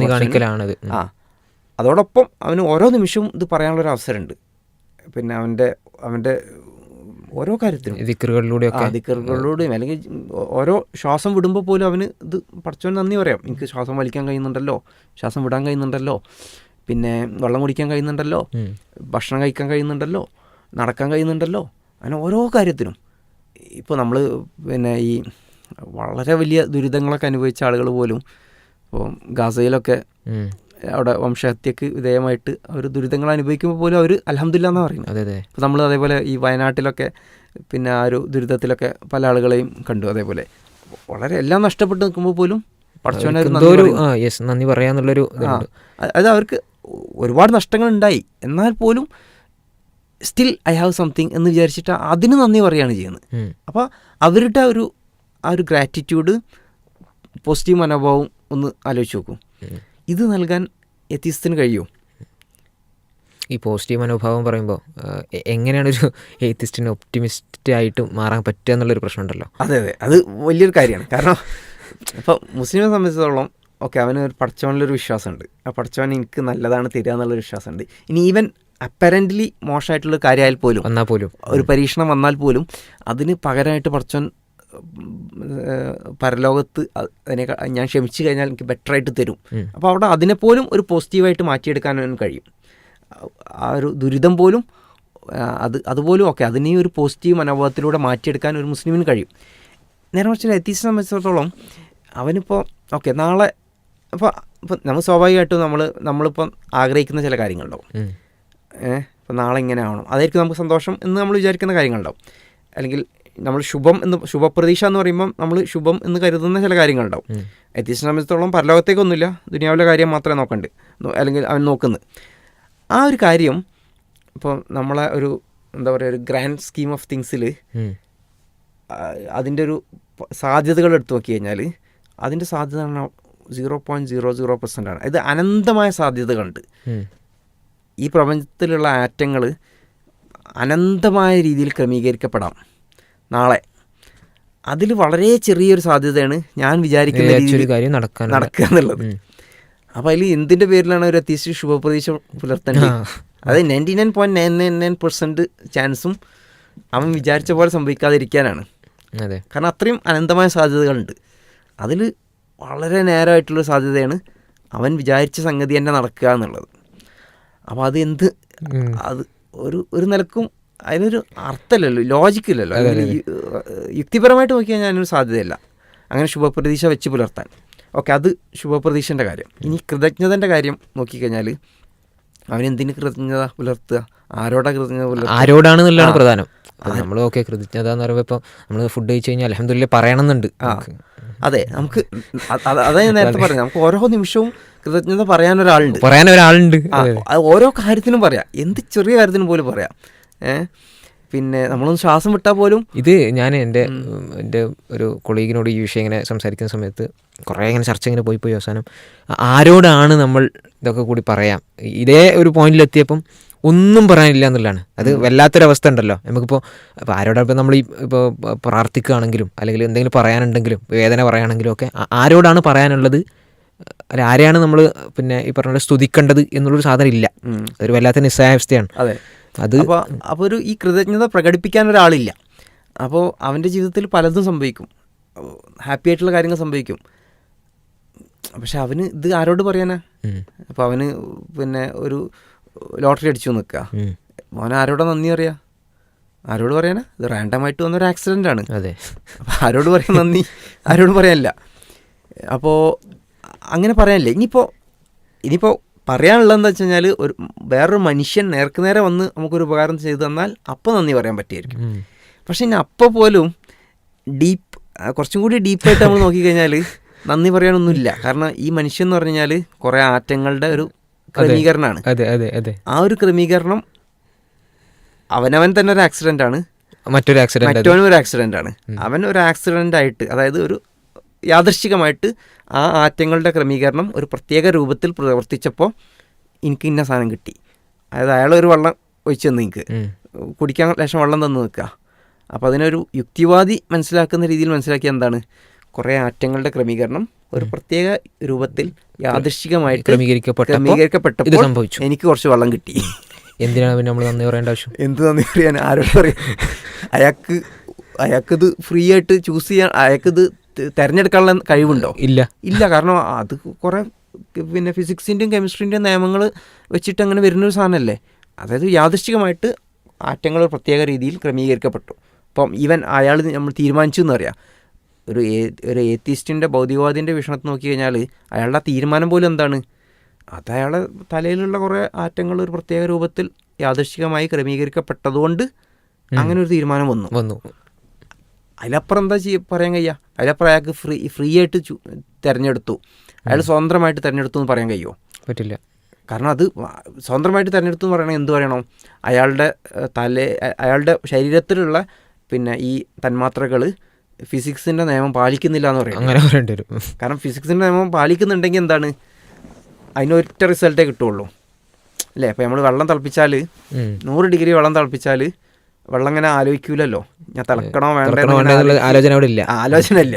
ആ 100 ഡിഗ്രി ആവുന്നു തിളക്കുന്നു. അതെ, 100 ഡിഗ്രി ആവുന്നു തിളക്കുന്നു. അതേപോലെ ഫിസിക്സിൻ്റെ നിയമം അനുസരിച്ചുള്ളൊരു സംഗതിയാണ്, അല്ലെങ്കിൽ ഒരു ഭൗതിക നിയമങ്ങൾ അനുസരിച്ച് നടക്കുന്ന ഒരു ഇത് മാത്രമാണ് മനുഷ്യനെങ്കിൽ അവിടെ ആ സമയത്ത് അയാൾ വരുന്നു, വെള്ളം നമുക്ക് ഒഴിച്ചു തരുന്നു. അതിലപ്പുറം അവിടെ വേറെ സംഗതിയൊന്നും ആ ഒഴിക്കാനുള്ള ഇത് എടുക്കാൻ കാരണം അവിടെ അതാണ് നിയമം. ആ പ്രത്യേക ക്രമീകരണത്തിൽ അത് വന്നു, അതുകൊണ്ട് അതിങ്ങനെ സംഭവിച്ചു. അപ്പോൾ അയാളോട് പോലും നന്ദി പറയുന്നില്ല. ഇനിയിപ്പോൾ തൽക്കാലം നമ്മൾ ഇത്രയൊന്നും ആരെങ്കിലും നന്ദി പറയണ്ടേ, അയാൾ പറയാൻ നോക്കുക. എന്നാൽ പോലും ഇയാൾക്ക് നന്ദി പറയാനുള്ള സാധ്യതകൾ വളരെ കുറവാണ് എന്നാണ് പറഞ്ഞത്. ഈ നന്ദി പറയാനുള്ള സാധ്യത കുറവാണ്, പിന്നെ അതേപോലെ ഒപ്റ്റിമിസം ഉണ്ടാവാനുള്ള സാധ്യതയും വളരെ കുറവാണ്. അതിന് പ്രത്യേകിച്ച് അർത്ഥമില്ല, അതിന് പ്രത്യേകിച്ച് യുക്തിയില്ല. അങ്ങനെ ഒരു എത്തീസ്റ്റിനെ സംബന്ധിച്ചിടത്തോളം ഒപ്റ്റിമിസം ഉണ്ടാവാനും ശുഭപ്രതീക്ഷ പുലർത്താനും പ്രത്യേകിച്ച് യുക്തിയൊന്നുമില്ല. പക്ഷെ ഇത് രണ്ടും ഒരു വിശ്വാസിയെ സംബന്ധിച്ചിടത്തോളം ഓരോ നിമിഷവും ആലോചിക്കണം, ഓരോ നിമിഷവും അവന് വേണമെങ്കിൽ കൃതജ്ഞത പറഞ്ഞുകൊണ്ടിരിക്കാം. അപ്പോൾ അവൻ്റെ ഒരു ഹാപ്പിനെസ് ആലോചിച്ച് നോക്കൂ. എന്താണ് ഈ കൃതജ്ഞത പറയുകയും ഒപ്റ്റിമിസം ഉണ്ടാവുകയും ശുഭപ്രതീക്ഷ ഉണ്ടാവുകയും കൃതജ്ഞത പ്രകടിപ്പിക്കുന്ന ഒരു മനോഭാവം ഉണ്ടാവുകയും ചെയ്യുക എന്നുള്ളതാണ് ദീർഘകാലാടിസ്ഥാനത്തിൽ സന്തോഷം ഉണ്ടാവേണ്ട പ്രധാനമായിട്ടുള്ള ഘടകം എന്ന് സയൻസ് നമുക്ക് പറഞ്ഞു തരുന്നുണ്ട്. അത് ചെയ്യാൻ കഴിയുക മുസ്ലിമിനാണ്, അല്ലെങ്കിൽ അതിനുള്ള സാധ്യത നമ്മളെ സംബന്ധിച്ചിടത്തോളം വളരെ കൂടുതലാണ്. നമുക്ക് ഓരോ നിമിഷവും അതും അതിൻ്റെ ഒരു കോൺട്രാസ്റ്റ് ആലോചിച്ച് നോക്കും. നമുക്ക് ഓരോ നിമിഷം ഒരു ശ്വാസം വിട്ടതിന് പോലും നമുക്ക് അൽഹംദുലില്ലാഹ് അറിയാം, ഒന്ന് തുമ്മി കഴിഞ്ഞാൽ അൽഹംദുലില്ലാഹ് അറിയാം. ഒരൊക്കെ വേണമെങ്കിൽ പറഞ്ഞുകൊണ്ടിരിക്കാം. ശരിക്കും വിശ്വാസികൾക്ക് തന്നെ ചിന്തിക്കാല്ലേ, നമ്മൾ ഓരോ നിമിഷവും ഈ പറഞ്ഞ പോലെ ഇപ്പം ഭക്ഷണം കഴിച്ചാൽ അൽഹംദുലില്ലാഹ്, വെള്ളം കുടിച്ചാൽ, എന്ത് കഴിഞ്ഞാലും അതിന് മുമ്പും ശേഷമൊക്കെ സ്തുതി എന്നുള്ളത് എപ്പോഴും നമ്മളെ പഠിപ്പിക്കപ്പെട്ടൊരു കാര്യമാണ്. അതിനിങ്ങനൊരു കാര്യം ഉണ്ട് എന്ന് അറിഞ്ഞുകൊണ്ടൊന്നുമല്ല നമ്മളത് ചൊല്ലുന്നത്. തീർച്ചയായിട്ടും. പക്ഷെ അതിൻ്റെ ഒരു ഇതാലോചിച്ചു, അതിൻ്റെ ഒരു കോൺട്രാസ്റ്റ്, നമ്മളൊരു അജഗജാന്തരം എന്ന് പറയില്ലേ, ആ ഒരു സംഗതിയാണ് അവിടെ കാണുന്നത്. അപ്പോൾ കൃതജ്ഞത. പിന്നെ നമ്മൾ പറഞ്ഞ എന്തായിരുന്നു, ഹെൽത്ത് അല്ലേ. ഹെൽത്തിൻ്റെ വിഷയത്തിൽ വേണമെങ്കിൽ നമുക്ക് കുറച്ചൊക്കെ പറയാം. ഹെൽത്ത് ഇപ്പോൾ എല്ലാവർക്കും ശ്രമിക്കാവുന്നതാണ്, നല്ല ഹെൽത്ത് ഉണ്ടാകാൻ വേണ്ടിയിട്ട്. അല്ലെങ്കിൽ രോഗം ആർക്കും സംഭവിക്കാം, ഹെൽത്ത് ഉണ്ടാകാൻ വേണ്ടി എല്ലാവർക്കും ശ്രമിക്കാം എന്ന് ഒരർത്ഥത്തിൽ പറയാമെങ്കിലും നമ്മൾ ഇസ്ലാമിലേക്ക് വന്നു കഴിഞ്ഞാൽ ഹെൽത്തിനെ പ്രൊമോട്ട് ചെയ്യുന്ന ഒരുപാട് ഘടകങ്ങളുണ്ട്. ഇപ്പോൾ നമ്മളിപ്പോൾ ഒരു ഏത്തിസ്റ്റിനെ സംബന്ധിച്ചിടത്തോളം അയാൾ ഡിപ്രഷനിലേക്ക് പോകാൻ സാധ്യത കൂടുതലാണ്, അല്ലെങ്കിൽ അയാൾ സബ്സ്റ്റൻസ് അബ്യൂസ് എന്ന് പറയും, മയക്കുമരുന്ന് അങ്ങനത്തെ ഇതിലേക്കൊക്കെ പോകാനുള്ള സാധ്യത കൂടുതലാണ്. കാരണം എന്താണ്, അവനെ ഗൈഡ് ചെയ്യുന്ന പ്രത്യേകിച്ച് പ്രിൻസിപ്പിളൊന്നുമില്ല. അതൊക്കെ ആകട്ടെ ഹെൽത്തിനെ ബാധിക്കുന്ന കാര്യങ്ങളാണ്. അതെ, ബാധിക്കുന്ന കാര്യങ്ങളാണ്. പിന്നെ അതേപോലെ ആൽക്കഹോളിക് ആവാം. കാരണം അവനെ സംബന്ധിച്ചിടത്തോളം അത് തിന്മയല്ല, അതിൽ തിന്മയൊന്നുമില്ല. മാത്രമല്ല അത് അവന് സ്വയം തീരുമാനിക്കാവുന്ന കാര്യമാണ് അല്ലേ. അത് വേറെ ആളെ ബുദ്ധിമുട്ട്. ഇനിയിപ്പോൾ അവന് എത്തീസ്റ്റിന് നമ്മൾ ധാർമ്മികതയെ പറ്റി പറയണം. എത്തീസ്റ്റ് വിചാരിക്കുകയാണ് അയാൾ വേറെ ആളെ ബാധിക്കാത്തൊരു കാര്യം തിന്മയല്ല, അങ്ങനെ വിശ്വസിക്കുന്ന ഒരു എത്തീസ്റ്റാണ് നിൽക്കുക. അതിന് പോലും അടിസ്ഥാനമില്ല എന്നുള്ളത് നമുക്ക് വേറെ വിഷയം വരാം. പക്ഷേ അങ്ങനെയുള്ള പൊതുവെ പറയാറുള്ളത്, അങ്ങനെ വിശ്വസിക്കുന്ന അത്തീസ്റ്റാണെങ്കിൽ പോലും അയാൾക്ക് പോലും ഇത് തിന്മയല്ല, കാരണം അയാൾക്ക് തീരുമാനിക്കാവുന്ന ഒരു കാര്യമാണല്ലോ. അപ്പോൾ അതിനൊക്കെയുള്ള സാധ്യത വളരെ കൂടുതലാണ്. നേരെ മറിച്ച് ഇവരുടെ കൂട്ടത്തിൽ തന്നെ ചില ആൾക്ക് ഇപ്പോൾ ഈ ഒബീസിറ്റി എന്നുള്ളത് ഇപ്പം പൊളിറ്റിക്കലി ഇൻകറക്റ്റ് ആണ്. അതുകൊണ്ട് ഒബീസിറ്റി ഉള്ള ആൾക്കാർ നമ്മൾ അവരെ കുറിച്ച് പറയാൻ പാടില്ല, അല്ലെങ്കിൽ തടി നമ്മൾ പറയാൻ പാടില്ല എന്നൊക്കെ പറയും. ഇസ്ലാമിനെ സംബന്ധിച്ചിടത്തോളം ഇപ്പോൾ ഒരാൾക്ക് അയാളുടെ മെഡിക്കലായിട്ടുള്ള കണ്ടീഷൻ കൊണ്ട് ഒരാൾക്ക് തടി വെക്കണം, അതല്ലാത്ത രീതിയിൽ നമ്മളത് കുറച്ച് കൊണ്ടുവരണം എന്നുള്ളത് പഠിപ്പിക്കപ്പെട്ടൊരു കാര്യമാണ്. പക്ഷേ ഇവരെ സംബന്ധിച്ചിടത്തോളം അങ്ങനെ ഒരു കാര്യമില്ലല്ലോ. അപ്പോൾ ഇപ്പോഴത്തെ ഒരു നിലക്ക് പോവുകയാണെങ്കിൽ ഒരു വോക്ക് ഇതിലേക്ക് നോക്കുകയാണെങ്കിൽ അങ്ങനെയാണെങ്കിൽ അങ്ങനെ നമ്മളവരെ കാണണം, പിന്നെ അവരതിൻ്റെ മേലെ ചർച്ച ചെയ്യാൻ പാടില്ല എന്നുള്ളതാണ്. അപ്പോൾ ഹെൽത്ത് ഏത് രീതിയിൽ വരുമ്പോഴും അപ്പോൾ എന്താ വെച്ചാൽ ഹെൽത്തിനെ സഹായിക്കുന്ന പ്രൊമോട്ട് ചെയ്യുന്ന ഒരുപാട് ഘടകങ്ങൾ ഇസ്ലാമിലുണ്ട് എന്നുള്ളതാണ്. അത് എത്തിസത്തിലില്ലാത്ത കുറേ ഘടകങ്ങൾ ഇവിടെ ഉണ്ട്. പറഞ്ഞ രീതിയിൽ നേരത്തെ പറഞ്ഞ പോലെ ഈ മദ്യപാനം പോലെയുള്ള കാര്യങ്ങൾ, ഒരുപാട് വിഷയങ്ങൾ നമുക്ക് ഹറാമാണ്. അതുകൊണ്ട് തന്നെ സ്വാഭാവികമായിട്ടും അത് കുറയും, മുസ്ലിം സമൂഹത്തിൽ അത് കുറയാനാണ് സാധ്യത. അല്ലെങ്കിൽ മുസ്ലിം ആളെ സംബന്ധിച്ചിടത്തോളം അയാൾ ചെയ്യൂല. പിന്നെ ഒറ്റയും തെറ്റിയൊക്കെ ആയിട്ട് ചില ആളുകൾ ഒരു തിന്മയിലേക്ക് വഴുതി പോകുന്ന ആളുകൾ ഉണ്ടാവാം എന്ന് മാത്രം. നമ്മൾ ഇസ്ലാമിനെ പറയുമ്പോൾ ഇസ്ലാം അതിനെ നിങ്ങളായിട്ടുള്ള ആൾക്കാർ അത് ചെയ്തു എന്നുള്ളത്. അപ്പോൾ ആ നിലക്ക് നോക്കിയാൽ ഹെൽത്തിനെ പ്രൊമോട്ട് ചെയ്യുന്ന ഒരുപാട് ഘടകങ്ങളുണ്ട്. പിന്നെ മൈൻഡ്ഫുൾനെസ് എന്ന് പറയുമ്പോൾ നമ്മുടെ ഇസ്ലാമിലെ ആരാധനാകർമ്മങ്ങളൊക്കെ ഇപ്പോൾ നമ്മൾ ഈ മൈൻഡ്ഫുൾനെസ് കൂട്ടാൻ വേണ്ടിയിട്ട് മെഡിറ്റേറ്റ് ചെയ്യണം എന്നൊക്കെ പലരും നിർദ്ദേശിക്കാറുണ്ട്. പക്ഷെ മുസ്ലിമിനെ സംബന്ധിച്ചിടത്തോളം ഇത് 5 നേരം മിനിമം മനസ്സിലാക്കണം. ഇത് അറിയാത്ത ആൾക്കാരെ സംബന്ധിച്ചിടത്തോളം മിനിമം ആണ് 5 നേരം നിസ്കരിക്കുക എന്നുള്ളത്. അത് അതിൻ്റെ സുന്നത്ത് നിസ്കാരം അപ്പുറത്തുപ്പുറത്തൊക്കെ ഉള്ള പിന്നെ ഫർദല്ലാത്ത നിസ്കാരങ്ങൾ, നിർബന്ധമില്ലാത്ത നിസ്കാരങ്ങൾ നോക്കുകയാണെങ്കിൽ എത്രയോ ഉണ്ട്. അതെ. പിന്നെ ഈവൻ ഈ ഹെൽത്തിൻ്റെ കാര്യത്തിൽ പോലും ഈ ഇസ്ലാമിലെ ആരാധനാ കർമ്മങ്ങളൊക്കെ പല രീതിയിൽ ഹെൽത്തിനെ പ്രൊമോട്ട് ചെയ്യുന്ന കാര്യങ്ങളാണ്. ഇപ്പോൾ നോമ്പെടുത്താലും ഈവൻ നിസ്കാരം എടുത്താൽ പോലും ഹെൽത്തിന് പ്രൊമോട്ട് ചെയ്യുന്ന രീതിയിലുള്ള മൂവ്മെൻറ്റ്സും അതേപോലെ ഈ ഡയറ്റ് റെസ്ട്രിക്ഷനും ഒക്കെ അടങ്ങിയ സംഗതികളാണ്. അപ്പോൾ ഇതും ഇസ്ലാമിന് കൂടുതലായിട്ട് ചെയ്യാൻ കഴിയും.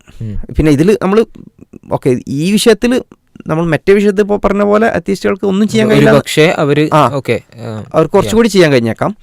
എന്നാൽ പോലും സ്റ്റിൽ ഇസ്ലാമിൽ അവിടെ ഒരു അഡ്വാൻറ്റേജ് ഉണ്ട് ഈവൻ ദെൻ, അല്ലേ?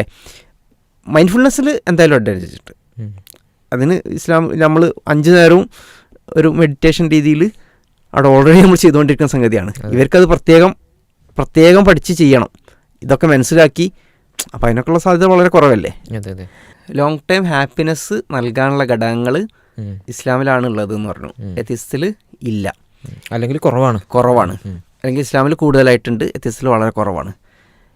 അപ്പോൾ ഇത് വെച്ച് നോക്കി കഴിഞ്ഞാൽ തന്നെ എന്താണ് നമ്മൾ മനസ്സിലാവുന്നത്? നമ്മൾ ഒന്നാമത് നമ്മൾ പറഞ്ഞിരുന്ന കാര്യം എത്തിസം ഇറേഷണലാണ് എന്നുള്ളതാണ്, അത് ബുദ്ധിപരമല്ല. രണ്ടാമത് പറഞ്ഞിട്ടുണ്ടായിരുന്നത് അധാർമികമാണ്. നിരീശ്വരവാദം അധാർമികമാണ്. അധാർമികം എന്ന് പറഞ്ഞു കഴിഞ്ഞാൽ നമ്മളെ കാഴ്ചപ്പാട് അധാർമികം എന്നല്ല പറഞ്ഞു, അതൊരു വലിയ വിഷയം. അതിനപ്പുറം അവർ തന്നെ പറഞ്ഞ മാനദണ്ഡ പ്രകാരം തന്നെ അവര് തന്നെ പറഞ്ഞ മാനദണ്ഡം വെച്ച് നോക്കിയാൽ അധാർമികമാണ് എന്ന് നമുക്ക് കാണിച്ചു കൊടുക്കാൻ പറ്റും. മൂന്നാമത്തെ കാര്യം എന്ന് പറഞ്ഞാൽ അവന് ഈ ലോകത്ത് തന്നെ ഇതിനെക്കൊണ്ട് ഗുണമില്ല എന്നുള്ളത്. ഈ ലോകത്ത് തന്നെ അത്തീസവും ഇസ്ലാമും ഉണ്ടാക്കുന്ന ഘടകങ്ങൾ എടുത്ത് നോക്കി കഴിഞ്ഞാൽ ഓരോന്നിലും ഇസ്ലാമാണ് ഒരു മേൽക്കൈ ഉള്ളത് എന്ന് നമുക്ക് മനസ്സിലാക്കാൻ കഴിയും. ഇനി ഇത് നമുക്ക് വേറെ നിലക്ക് നോക്കിയാൽ കഴിഞ്ഞാൽ മനസ്സിലാവും. ഇതിപ്പോൾ ഈ നമ്മൾ നേരത്തെ മറ്റേ വിഷയം പറഞ്ഞു, ഇപ്പോൾ ഈ ഡിപ്രഷൻ, ആത്മഹത്യയൊക്കെ കൂടുന്നത്, അപ്പോൾ ഈ അത്തീസ്റ്റുകൾക്കിടയിൽ ആത്മഹത്യ കൂടുതലാണ് എന്ന് സ്ഥാപിക്കുന്ന പഠനങ്ങളുണ്ട്. അപ്പോൾ അതിൽ ഈ എന്തുകൊണ്ടാണിത് കൂടുന്നത് എന്ന് പഠിച്ചിട്ടുണ്ട്. അപ്പോൾ അതിൽ അവർ പറയുന്ന ഘടകം എന്താ വെച്ച് കഴിഞ്ഞാൽ എത്തീസ്റ്റുകൾക്കിടയിൽ ആത്മഹത്യ കൂടുന്നത് ഈ ആത്മഹത്യനെ പ്രിവെൻറ്റ് ചെയ്യുന്ന, അത് ആത്മഹത്യ ഉണ്ടാവാതെ ഇരിക്കാനുള്ള പ്രൊട്ടക്റ്റീവായിട്ട് അതിനെ പ്രൊട്ടക്റ്റ് ചെയ്യുന്ന, ആത്മഹത്യയിലേക്ക് പോകാതെ മനുഷ്യനെ പ്രൊട്ടക്റ്റ് ചെയ്യുന്ന കുറേ ഘടകങ്ങളുണ്ട്.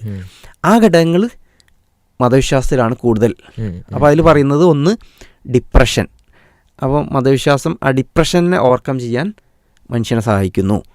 പിന്നെ അതേപോലെ ഈ സബ്സ്റ്റൻസ് അബ്യൂസ്, അതായത് ആൽക്കഹോൾ അഡിക്റ്റ് ആവുന്നത് അല്ലെങ്കിൽ മയക്കുമരുന്ന് അഡിക്റ്റ് ആവുന്നത്, ഇങ്ങനത്തെ കാര്യങ്ങളൊക്കെ മതവിശ്വാസത്തിലാണ് കുറവ്. അങ്ങനെ ആത്മഹത്യയിലേക്ക് പോകുന്ന അവസ്ഥ ഉണ്ടാക്കുന്ന അതിനെ പ്രിവെൻറ്റ് ചെയ്യുന്ന ഘടകങ്ങൾ മതവിശ്വാസത്തിൽ കൂടുതലാണ് എന്ന് പറയുന്നുണ്ട്.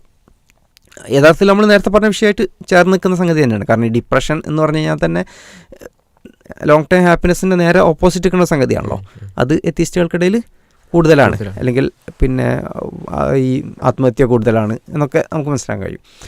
അപ്പോൾ ഇതിൽ നിന്ന് എന്താ മനസ്സിലാവുമെന്ന് വെച്ചാൽ, ഒന്ന് പിന്നെ ബുദ്ധിപരമായിട്ടുള്ളൊരു വാദമല്ല അത്, 2 ആധാർമികമാണ് അവരുടെ തന്നെ കാഴ്ചപ്പാടിൽ, 3 ഉപകാരമില്ല എന്നുള്ള, അത് ജീവിതം തന്നെ ദുരന്തമാണ്. അതാണല്ലോ മനുഷ്യന്, നമ്മൾ പരലോകത്തേക്കൊന്നും പോകണ്ട, ദുനിയാവിൻ്റെ കാര്യം നോക്കിയാൽ തന്നെ ഈ 3 കാര്യം ഇല്ലെങ്കിൽ പിന്നെ ഒരു ആശയം കൊണ്ട് എന്താ ഒരു മനുഷ്യന് എന്തിനാണ് കയ്യിൽ കടിച്ചു പോകുന്നത് എന്നുള്ളതാണ്. സ്വന്തം ജീവിതം ഇങ്ങനെ ദുരന്താക്കിയിട്ട് എന്ത് കാര്യത്തിനാണ് കടിച്ചു പോകുന്നത് എന്നുള്ളതാണ്. അപ്പോൾ കുറച്ചൊരു ലെവലേഷൻ ബുദ്ധിയുള്ള ഒരാൾ ഇതൊക്കെ ഒന്ന് ആലോചിക്കേണ്ടതല്ലേ. ഒന്നുമില്ലെങ്കിൽ ദുനിയാവിലെങ്കിലും ഒരു ഗുണം വേണ്ടേ? ഓക്കെ, ആഖിറത്തും പിന്നെ നമ്മൾ പൊതുവെ പറയാറുണ്ടല്ലോ ദുനിയാവും ആഖിറവും നഷ്ടപ്പെടും. ആ സത്യം, അത് ആ ഒരു അക്ഷരാർത്ഥത്തിൽ കാരണം ആഖിറത്ത് ഒന്നാമത് പോയി, വിശ്വാസം തന്നെ പോയി. 2 ദുനിയാവ് ഈ അവസ്ഥയാണ്, ദുനിയാവ് പോയി, ടോട്ടൽ ദുരന്തം. കാരണം നമുക്ക് ഇതില്ലെങ്കിൽ പിന്നെ ഒന്നുമില്ലല്ലോ ദുനിയാവിൽ. എന്ത് ഒരുപാട് സമ്പത്തുണ്ട് നിൽക്കുക, പക്ഷെ അവന് ഡിപ്രഷൻ അടിച്ച് നടക്കുന്ന ഒരാളാണെങ്കിൽ ഈ സമ്പത്തുകൊണ്ട് ഒരു കാര്യമില്ല. എത്ര മില്യൺസ് ഉണ്ടായിട്ട് എന്താ കാര്യം, എത്ര ലക്ഷറി കാർ ഉണ്ടായിട്ട് എന്താ കാര്യം?